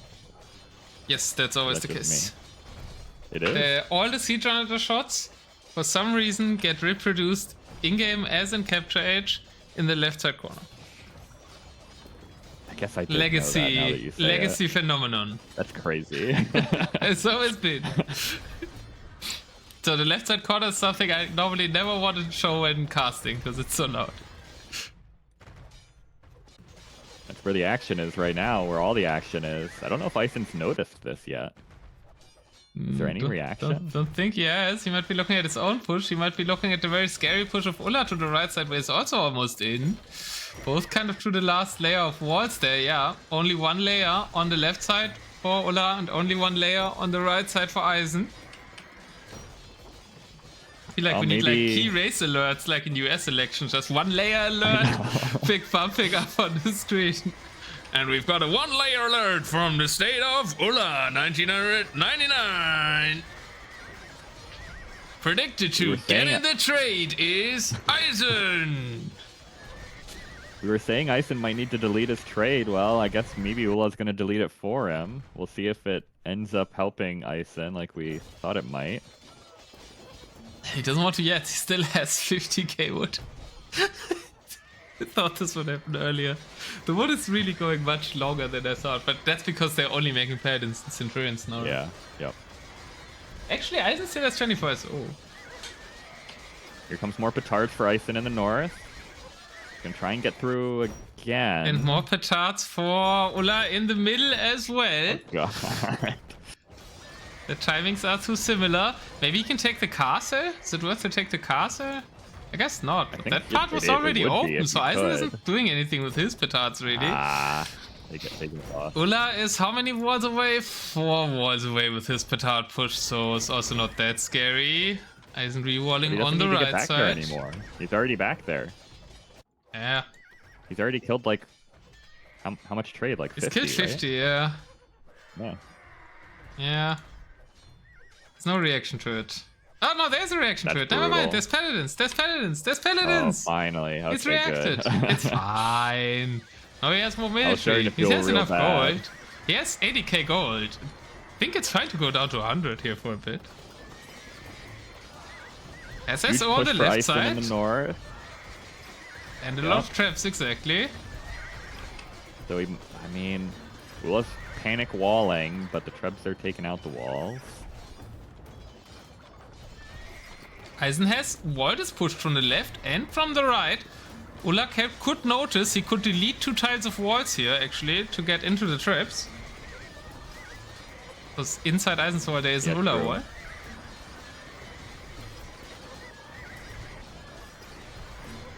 SO are getting great shots in here. It's so awkward to pass through this area. It was super open in the south, right? We kind of got used to an actual arena to fight in. This is just mayhem.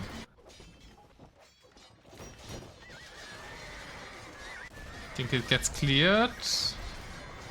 That's not the army. Okay, I guess it's reinforcing. Some is lagging behind, some is in the middle fight. Still so many SO on the right side. But I guess they're just assuring nothing happens on his short side. Trebs go down. It's way more military for Eis3n right now because he lost those 50 trade cards. But doesn't feel like he's winning the fights any better. Yeah, it's surprising. I think it's just became a bad fight because he wanted to save his traps. Which He does was have to no quite a avail. few. He has quite a few military just kind of hanging out. He still has 25 paladin in the back of his base. He's got like probably 20 more near his production buildings on the left-hand side that aren't going forward. Those 24 in the eco really hurt.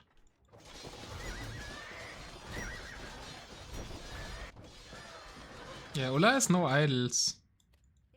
Idle military, but he also doesn't have a relic. Oh, Eis3n got the relic. Nice. He Yeah, we saw actually him pick brought it it up, back. huh? I saw him pick it up. I didn't see him bring okay. it back. Where's I thought his it was just gonna monastery? stand there with it. Okay, next to the TC. He's not under a castle. So not that safe. Relevant. I mean, if all the rest are gone, relic income, no, that's trade. Yeah. If both players lose all their trade and all of their villagers and can't replace either of them anymore because they have no res, then the relic wins. Oh, Robin QL enters the chat and says, Eis3n doesn't have food eco. Oh, it's getting low on it. Not as low as I was in all my first games with my 30 farm economy. Yeah. But yeah, I did it better the second week, right? Yeah, you did. For sure. Yeah, it might become an issue. He's having to keep 200 military units on the field now instead of 150, so that chews through your food a little bit longer, or a little bit faster rather. He's been below Ullah on total food villagers most of the game, but it didn't really seem to matter previously.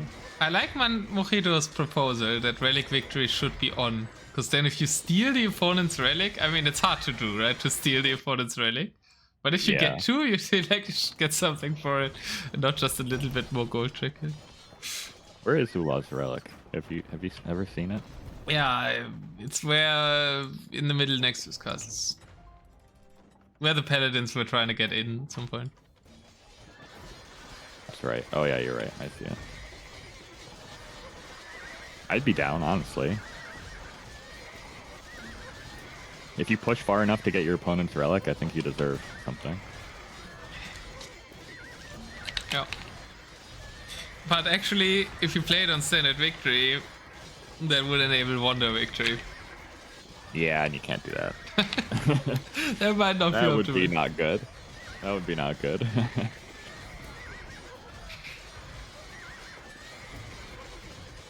I mean, I'd be down for a wonder victory in certain settings too, but it's just a different game, right? It would be a race to the wonder during 3D, right? That would be kind of dumb, and then one player has to push and the other one just has to defend. No, I think that would be actually terrible and not a fun mode. But you the couldn't have player a who gets the treaty, I wonder don't first think. should always win here, I think.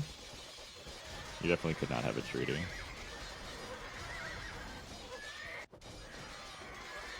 Even then maybe without treaty, yeah. It's a strong push by Eis3n on the left now. He has bombard cannons. Bombard cannons used as a pushing unit, not something we've seen much. More petards and maybe some rams. Yeah, Ullah's sniping bombard towers in the middle, and he's got a lot of rams here, but I don't really know if he's gonna make much headway through all these walls in the middle. Sea Jointers are in place. Good reaction by Eis3n to that. The rams will go down. The bombard cannons are scary. There is 90 paladin around that. Yeah. And in the area. He's at the castles. We've Eis3n only got is in the north, 64. right? Only 64 Centurions. Yeah, in the north, yeah. This could be a huge fight for Eis3n. If he wins this fight, it's terrible for Ullah. Ullah's gonna try and run through but and it's snipe diving the siege again. siege! Beautiful move! Gliding through the opponent's army there. There was a nice micro move by Ullah. That's brutal. And the bombard cannons are 2 are alive. Oh, Yes, so Sea Jointer shots are also kind of not on his own survived. units. That was a great fight for Ullah. Eis3n's gotten his food eco back up, so at least Robin Kuhl's worry is healed. The monk is in the fight. Honestly, like, probably nobody does this, besides Frost or something. But, like, having 5 monks in these fights constantly should give value.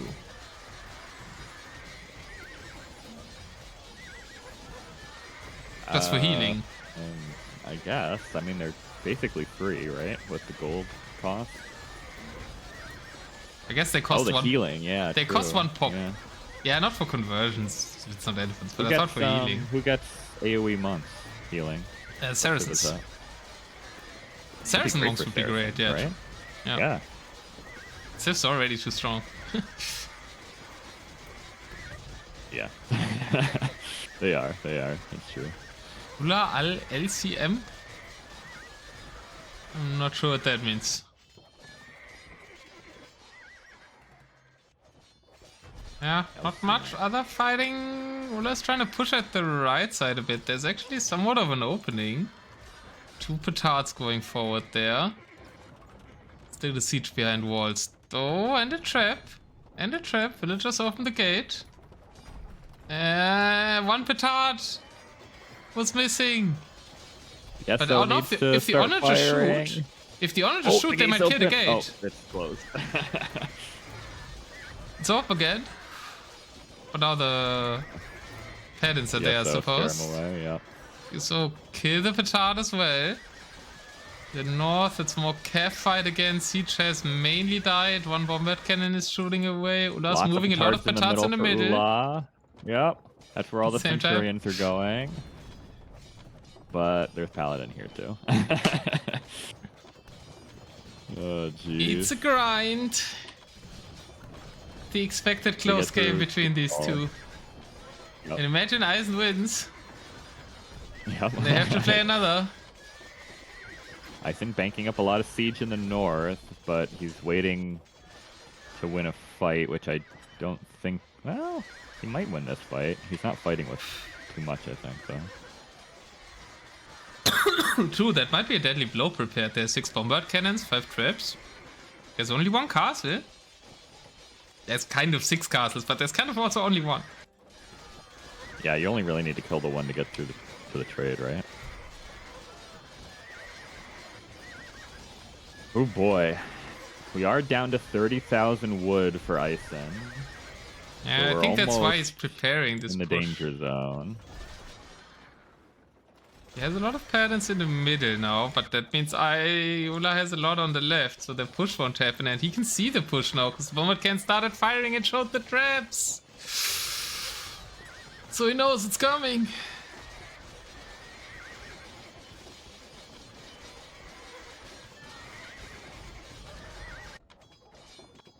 Yeah, I think Eis3n needs to just not worry about this middle right now. I don't think Ulla is ever getting through here, realistically. Sending them to the right side, that's at least where Ulla has army.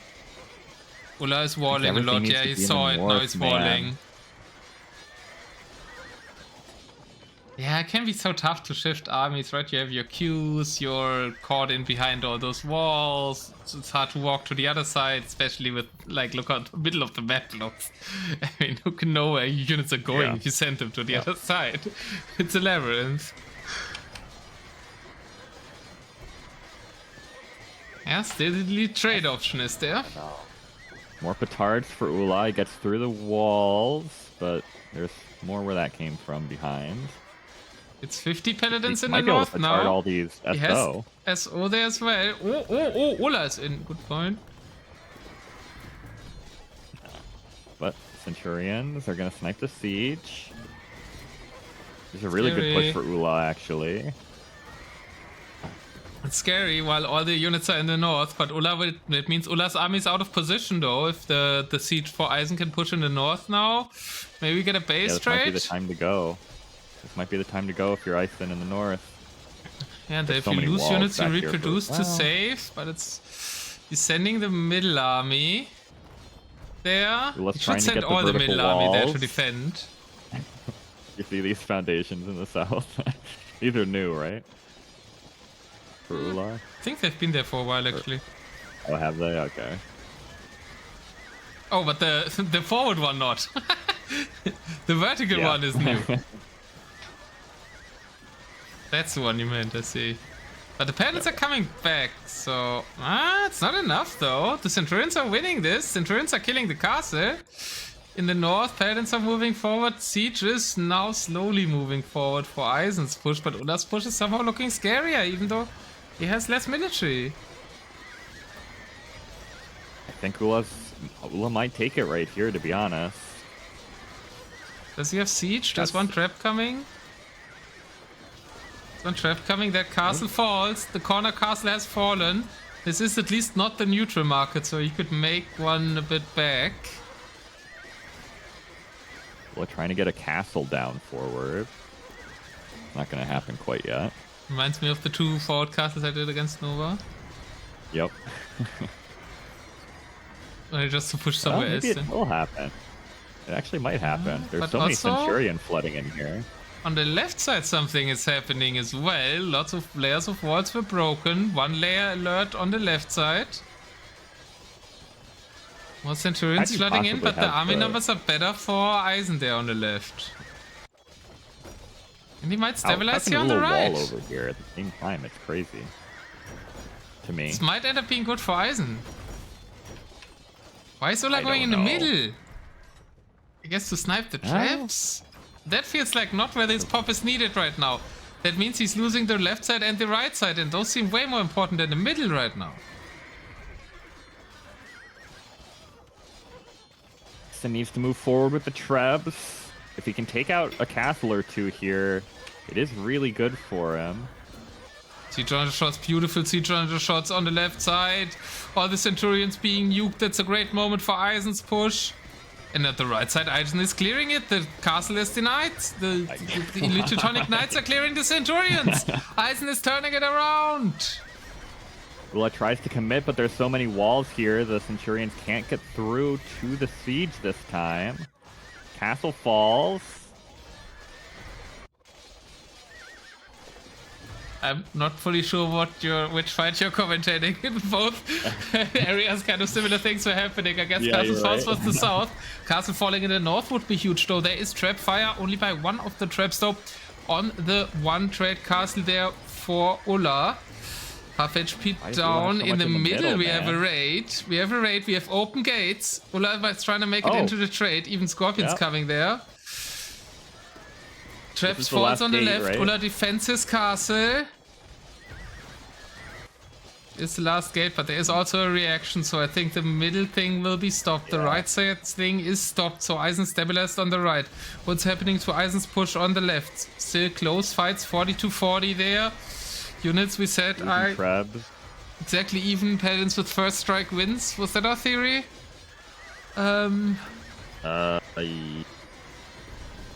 Yes, that was our theory, yeah. But the traps are down. No, he's rebuilding the castle. The traps are down. Who's rebuilding a castle? Ullah is making another castle. He never had one there, I think. Oh, you're right. It was on the other side of this gap. You're right. Ah, and he's surrounded. Pushes ended for Eis3n. 20k wood left in the bank for him. I feel like that's the win for Ullah eventually here. I think Eis3n needed to do damage with that push right now. Yeah, Mokido and Brazilian noticing that he actually did delete trade and went from 100 to 60 for this push. Not quite all in, but he does have 240 to 160 military right now.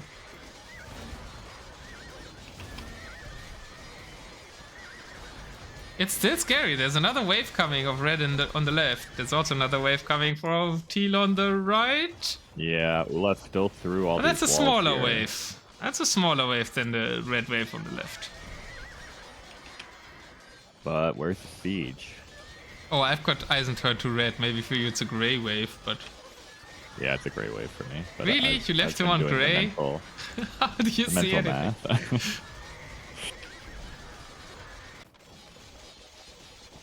There's only 1 Treb and 2 bombard cannons here. Is that true? Oh no, 4 bombard cannons. I don't know where else here, well, but in the north, yeah. I'm trying. Eis3n needs siege to do this push. The paladin are good, but yeah, he's not going to get anywhere without the siege. Onagers are there. Anything coming? More bombard cannons are coming. 3 more. There's 10 on the field somewhere, and I imagine they're all trying to go there. He's defending the right side. Eis3n needs to find damage now, right? He has no wood anymore. He went down to 60 trade. So this is the window that he needs to win. If he can't break Ullah here, Ullah will claim the victory.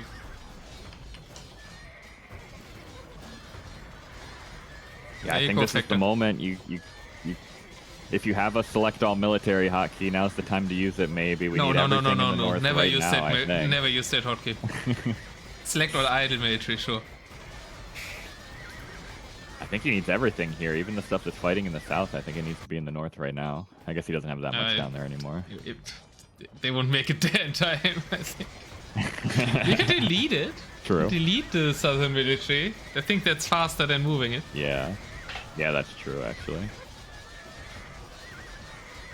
Like in free for all, when the fight ends on one area of the map, you just delete your army besides the traps, and then so you can produce in the other spot. Yeah, well, Eis3n has 100 more military on the field, just about. But where are all of these 17 bombard cannons? Okay, they're getting here in the north. They're about to be in a position where they can start doing something. Sneaky Centurions from the back. Get caught out. If Ullah gets one more snipe on this siege, it's over. It's around 80 to 50 APM in Ullah's favor.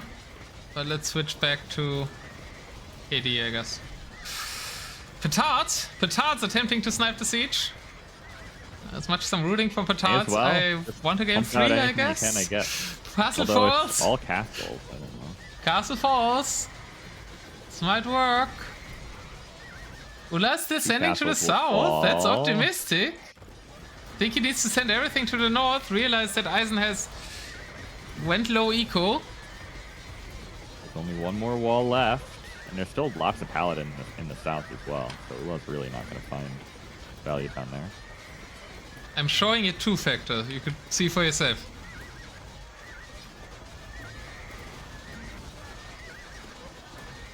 Most of the cannons go down. Actually, all of the cannons go down, I think. But there's still petards somewhere. Where are they? Ooh, Eis3n has got a lot of military clumped up in his base right now. That really needs to be forward. Oh no, that's so frustrating. That's That kind of the happens so difference here, I much think. to me as well, all the time. It's the most tilting thing about playing Vichy. Normally on gates, they're just getting stuck between siege workshops. Oh, that's so crucial as well. That's the pop he needs. That's like 70 pop there. Yeah. And it's hard to that's notice. Really brutal. It's depending on if you have military view on or not. If you have military view on, I think it's noticeable, but Yeah. Oh my god, there's so much here. There's just more. There's 80 paladin here now, stuck in this traffic jam. oh, he queued up trade cards, yeah. He's giving up on it, but it's only not working because everything is stuck there. Because of those 2 tiles of war, they're still adding more onto it. Somebody should actually clip this and send it to Nili. Besides the jokes, he's asking for those clips, and actually a clip of this situation is perfect example for what's wrong with siege blocking other units and making their pathfinding go crazy. I've sent him clips about that as well, but they're far less good as this situation. You think it's this trebuchet that's causing this issue? Yeah. It also happens with traps, with other traps, right? When you send more than 3 traps to attack something, the traps always, the unpacked traps stack on the... Or the packed traps always stack on the unpacked traps. Yep. And units do the same. That's tough. Okay, it's pretty isolatable issue. Oh, finally. He saw it, but is it too late? I think it might be. He's gonna lose all these petards, maybe, that he grouped up in the north. I mean, there's a surprise effect of another big army. Ullah still has some army in the south, maybe thinking the push is over. 100 more military. That's true. And the question is always when you find this, are you happy or angry? Yeah. Are you happy? Oh, I have so many units. Or are you angry at, fucking, they're all stuck. You're definitely angry at first. There's no way you're happy when you first see it. But let's see. If this army wins, now he's happy. Yeah. Ullah so many walls though. Yeah, that was so smart. That was so smart. It's completely blocking the petards. It's not blocking them, but he has to use them. Did Ullah buy all this stone again? I guess he did. He got both castles replaced and all these walls up. Yeah, he did. Man. Yeah, Ullah's so kind of out of gold though. Eis3n. Eis3n still has gold. Yeah, he's been buying a lot of stone. And I guess just stone recently for Ullah. But he has 150 trade carts, so I don't know if it will matter. This is still on the left side, 30 Centurions against 110 Paladins, so Eis3n will push again there. You have the siege, he has some trebs, I guess. Still has some the walls are petards. such an issue now. It's 1,300 gold for 100 stone now. And Eis3n is buying stone himself, I don't know why. Wall behind this push. More walls, True wall I in the guess. south. Yeah. Ullah did start I see this him wall. building. Yeah, he Oh, did. there's petards in the south. They it's double walls there, or triple even. Besides here, to the left of the north of the bill. I think it's too late. Eis3n's down to 6,000 wood. And check the wood prices in a minute, but 700. It's time I think it's to too late, delete the yeah. cards. It's time to delete the cards. I guess it's time in 6k wood to delete the cards. But you still need some for traps, so... Yeah, you need I guess some wood for the you mass siege. like 10 traps and then you delete the cards? Maybe 20 traps? But Ullah's petarding in the south. I think it's just cooked, man. Nah. All of the military for Eis3n is going to the south Oh, well, now. well, now that he's in. No, no, clutch gate, clutch gate, clutch gate. You want it. I mean, if he loses the trade, he could still do the all-in push. I don't think you ever come down here. What do you even gain by winning this fight if you're Eis3n? Well, having trade still, I guess. But is that something to be gained? But no. the trade is not really... I mean, it's still a factor, but... I guess if you think Ullah only has, like, 30,000 wood instead of 80, maybe you think there's still a chance. Yes, some traps in Parts the north, but for they're Eis3n. dying Oh to... my god. Ah, Ullah's traps. Scorpions. Yeah, and the pack trap was hit as well there. Stabilizing in the south again. Okay, nothing super important will happen soon.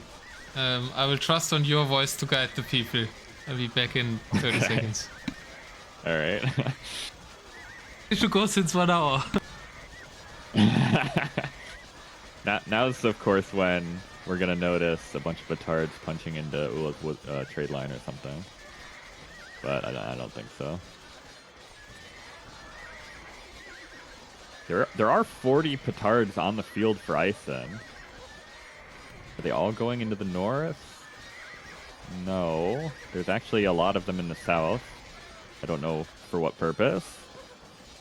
I don't know what you guys can see. Not sure where on the map you're looking, but there's still these scorpions up in the north for Ullah. I don't know if the petards will find any value there. You're looking in the south fight? Okay. Eis3n snipes the scorpions with paladins in the north. His petards are coming in. There are still many layers of walls, to be fair, and Ullah is reinforcing with centurions now. And They can I see the don't petards. think the petards are going to find anything. Ah, it sounded like something important was happening. I was running. Well, he was trying, but we didn't quite get there. Hivecaster! Filthy Hivecaster, LuckyKharms. There's 40 petards on the field. I feel like something should be happening. But yeah, they're going. They would just be made. He doesn't have many castles. He can only make from the two middle castles and the two castles on the right. He has literally 4 castles to make petards and treads from. That's why it's hard for him to mass actually the siege. And they're all going to the north, so they have to walk across. They're all kind of dying to this one map. Centurion. Oh, jeez.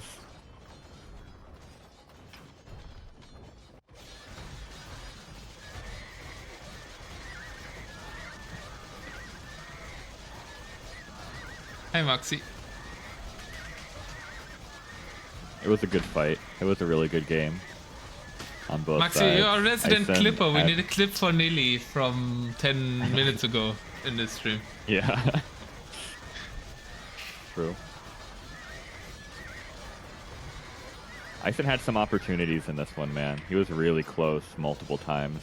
Ullah just is so good at. It ain't over until it's over. The petards are going. Walls.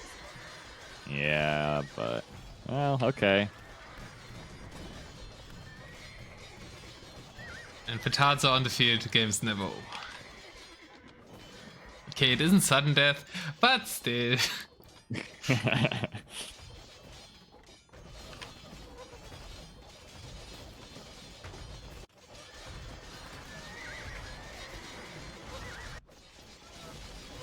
I feel like Eis3n is a bit panicked though, right? He isn't taking fights in the north anymore, just panic streaming forward. So maybe he agrees with you that hope is lost.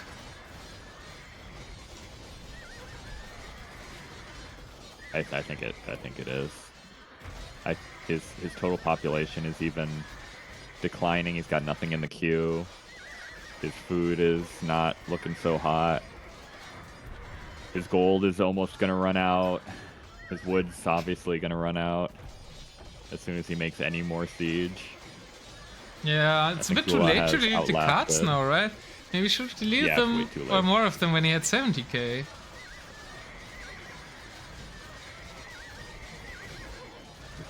He's not pop capped anymore. All hope is lost. It's time to patrol stack, says Nate. I'm pretty sure it's allowed on Michi. Yeah, we've seen it a couple times in this tournament. I don't think it's been a good idea any of the times it's happened, but I mean, once the there's not much siege anymore right now. It would be good, no? Yeah, maybe.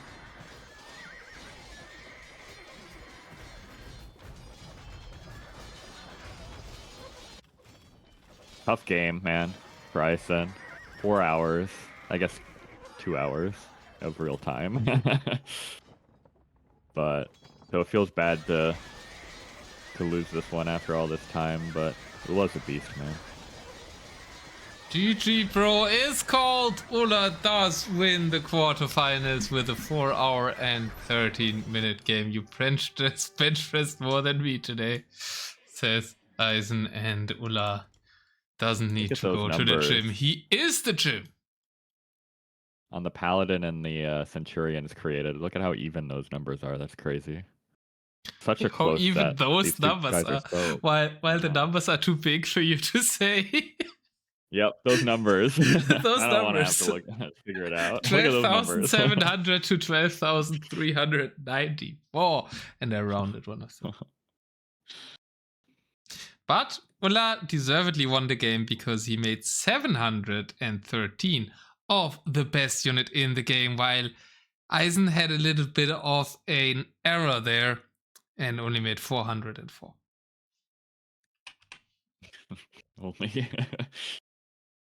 It's an error 404. Yeah, almost 6,000 relic gold for Eis3n. Couldn't save him.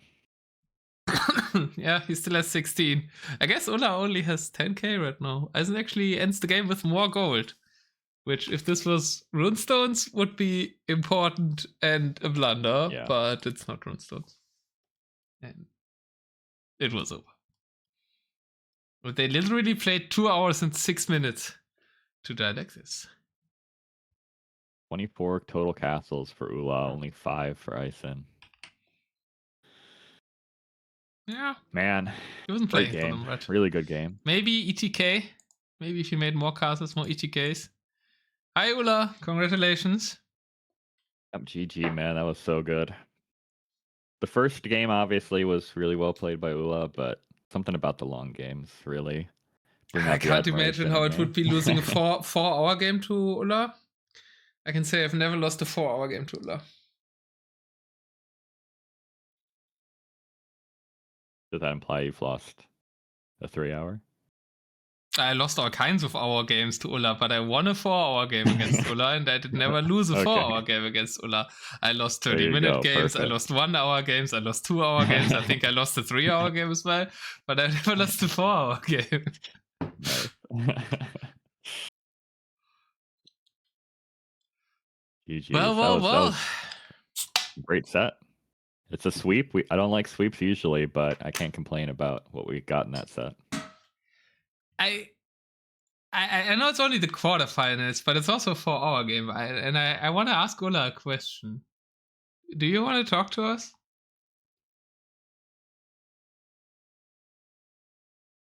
I basically have only one question, but He's probably exhausted. He's about to pass out after that. nah, he's fine. He plays these kinds of games all the time.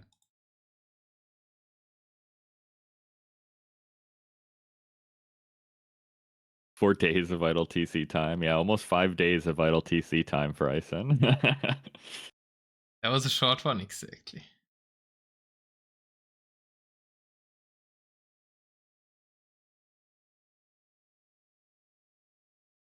I don't think he's here. Yeah, I would need to message him. Currently looking. So, Ullah moves through to face either Frost or Biotine, right? Yep. And that also means if I Eis3n. win my next round, I'm gonna play against Eis3n. Which True, I hate. you're right. Because the loser of Eis3n Ulla ends up in my bracket. I knew that already. That's going to be a hype game, though. I'm excited for that one, regardless. Yeah. Obviously, I would have liked to face somebody that's not Eis3n or Ulla. Like anybody that's not the two people that I mainly talk practice with. I would prefer to play like, I don't know, they're also obviously really, really high players, right? Yeah. That's what you get for being, I guess. Oh wait, maybe I'm wrong. I'm playing Diao Mei seemingly and not Ustuk. I thought I was playing Ustuk. Ah, no, but after that I'm playing loser of 26, Ulla and Eis3n. Yeah. Yeah, you are still playing Eis3n next if you beat Diao Mei.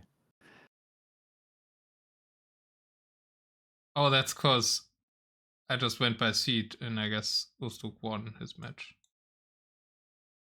And Korea resigned? From the tournament? What happened here?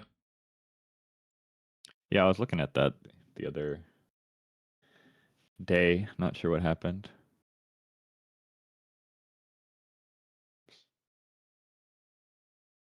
What am I doing here?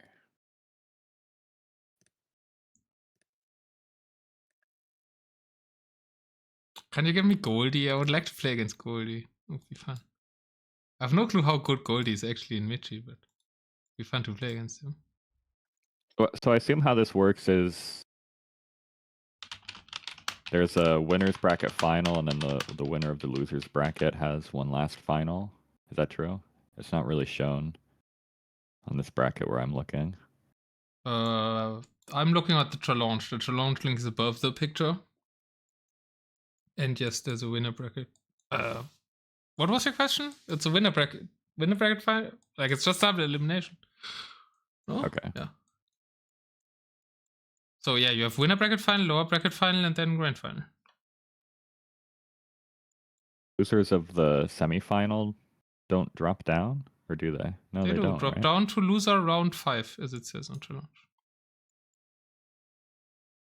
Oh, I think the picture okay. you're looking at might not be the full to launch, but right above the picture is the link to the to launch. Anyways, we've got the man here. Okay. Welcome, Ullah. Congratulations. No, thank you. So there was some nice short games, and you could play 5 more, right? No, the Teuton game and Roman game was quite long. I, I I can play like 1 or 2 more, but that's all. Only 1 or 2 more. Oh, you guys can see the brackets. I never changed my scene. So, maybe we want to talk about game. What? But let me start this way. What was your expectation for this series with Eis3n? I thought he was going to play SO like Teuton, Slavs, because he likes SO a lot. I was expecting the heavy walling he did, but I didn't expect for him to go Bengali. I think Bengali just lose to Hindustani, and that's what happened. So, what do you think he was trying to counter with the Bengali pick then? Because I've not seen Bengalis in the tournament yet. I don't know yet, to be honest. But maybe I think it wasn't the right pick for him. He should have picked Slavs that game, or even Teutons. Okay. And yeah, we misjudged it at the start, I think, but we kind of found out, I guess, that Bengalis is a civ loss against Hindustanis. Yeah, man, in mid tier you can spam the Hindu camel so much, and the trade is such a big important thing because you only need few cards and you get so much gold. And I think that's something that I relied on when I deleted like 60 or 70 of my cards because I had banked up like 70k gold. And I knew that if I had a big army, I would have been able to just walk through him.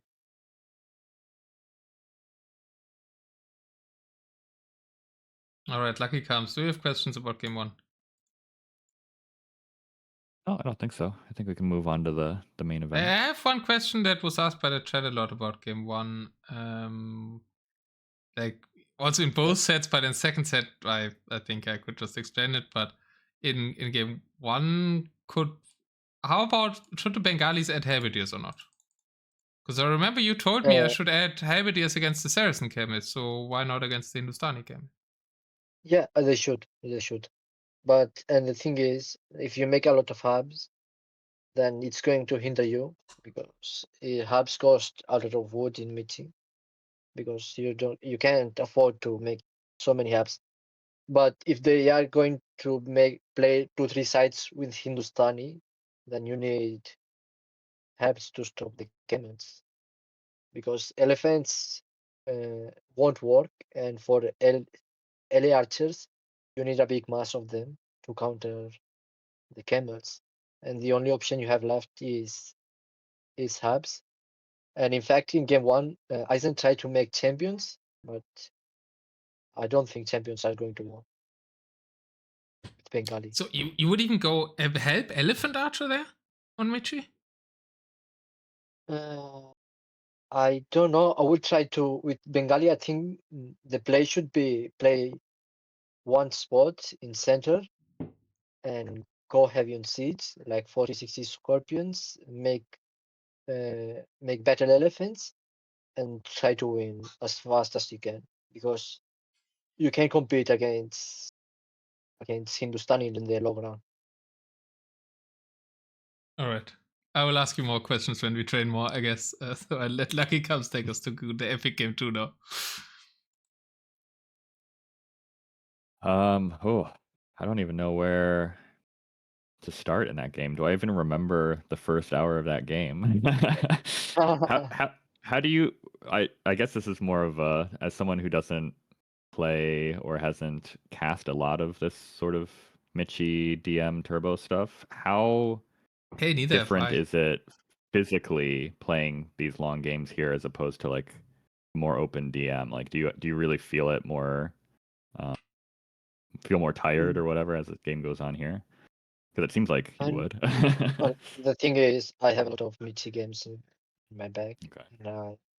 And I'm quite used to it, to play and for average to 1 to 2 hours game. I don't get tired easily by playing Michi. This game was Nice. tough because I think Eis3n did a great job at walling. He didn't allow me to play 2-3 sides. He was constantly walling back, walling more than me. I think he outwalled me. And the only thing that I think that saved me in this game was that he was a bit slow on the push. And that's when I got the chance to get all the remaining wood in the map. I think that was the winning move for me.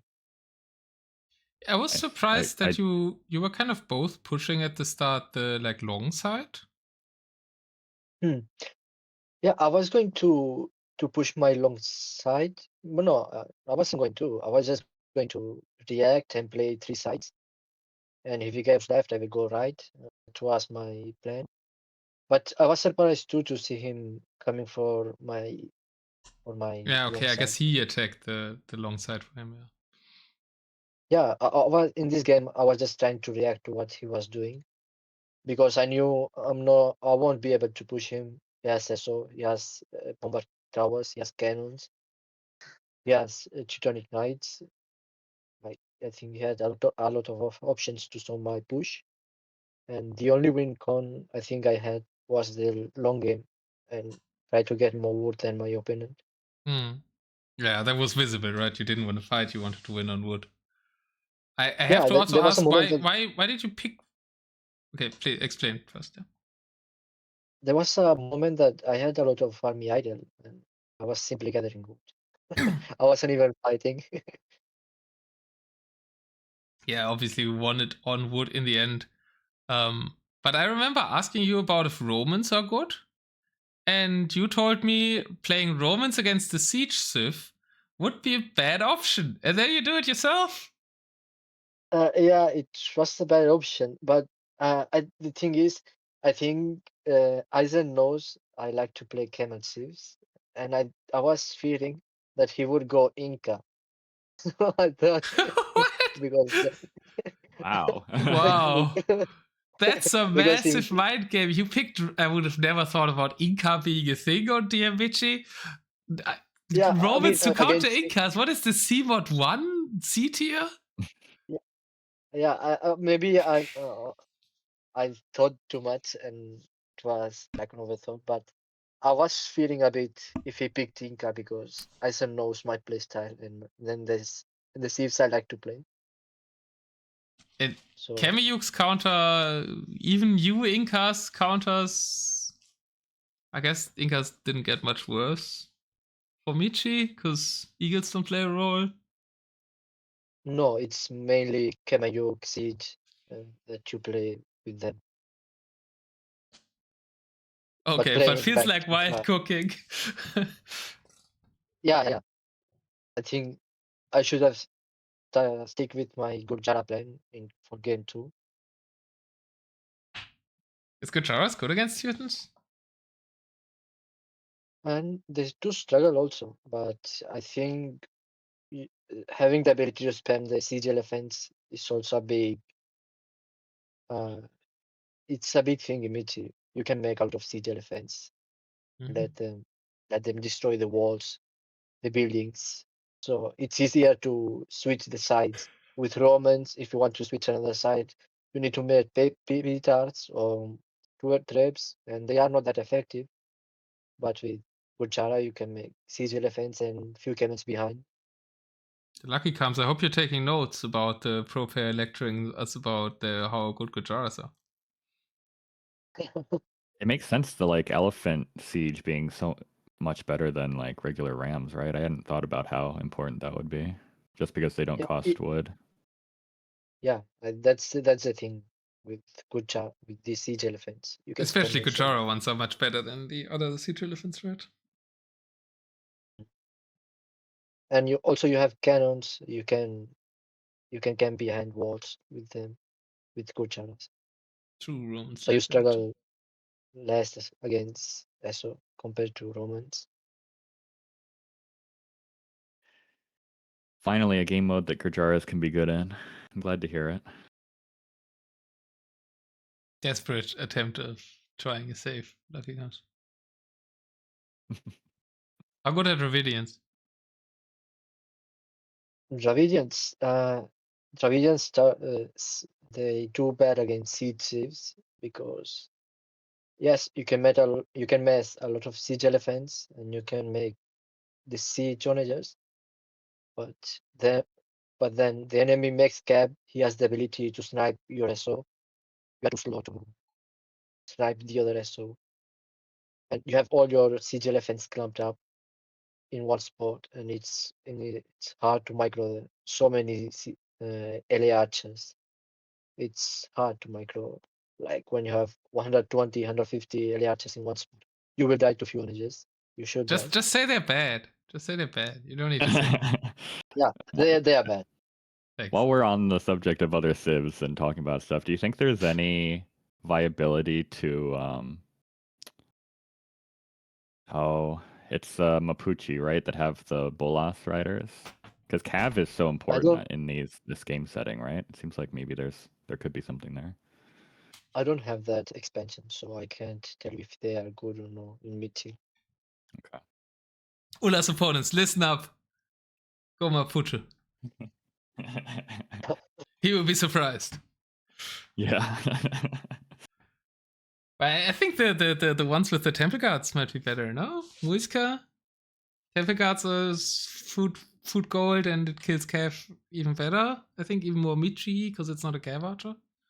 Maybe. They have good siege too, actually. I think they might have potential.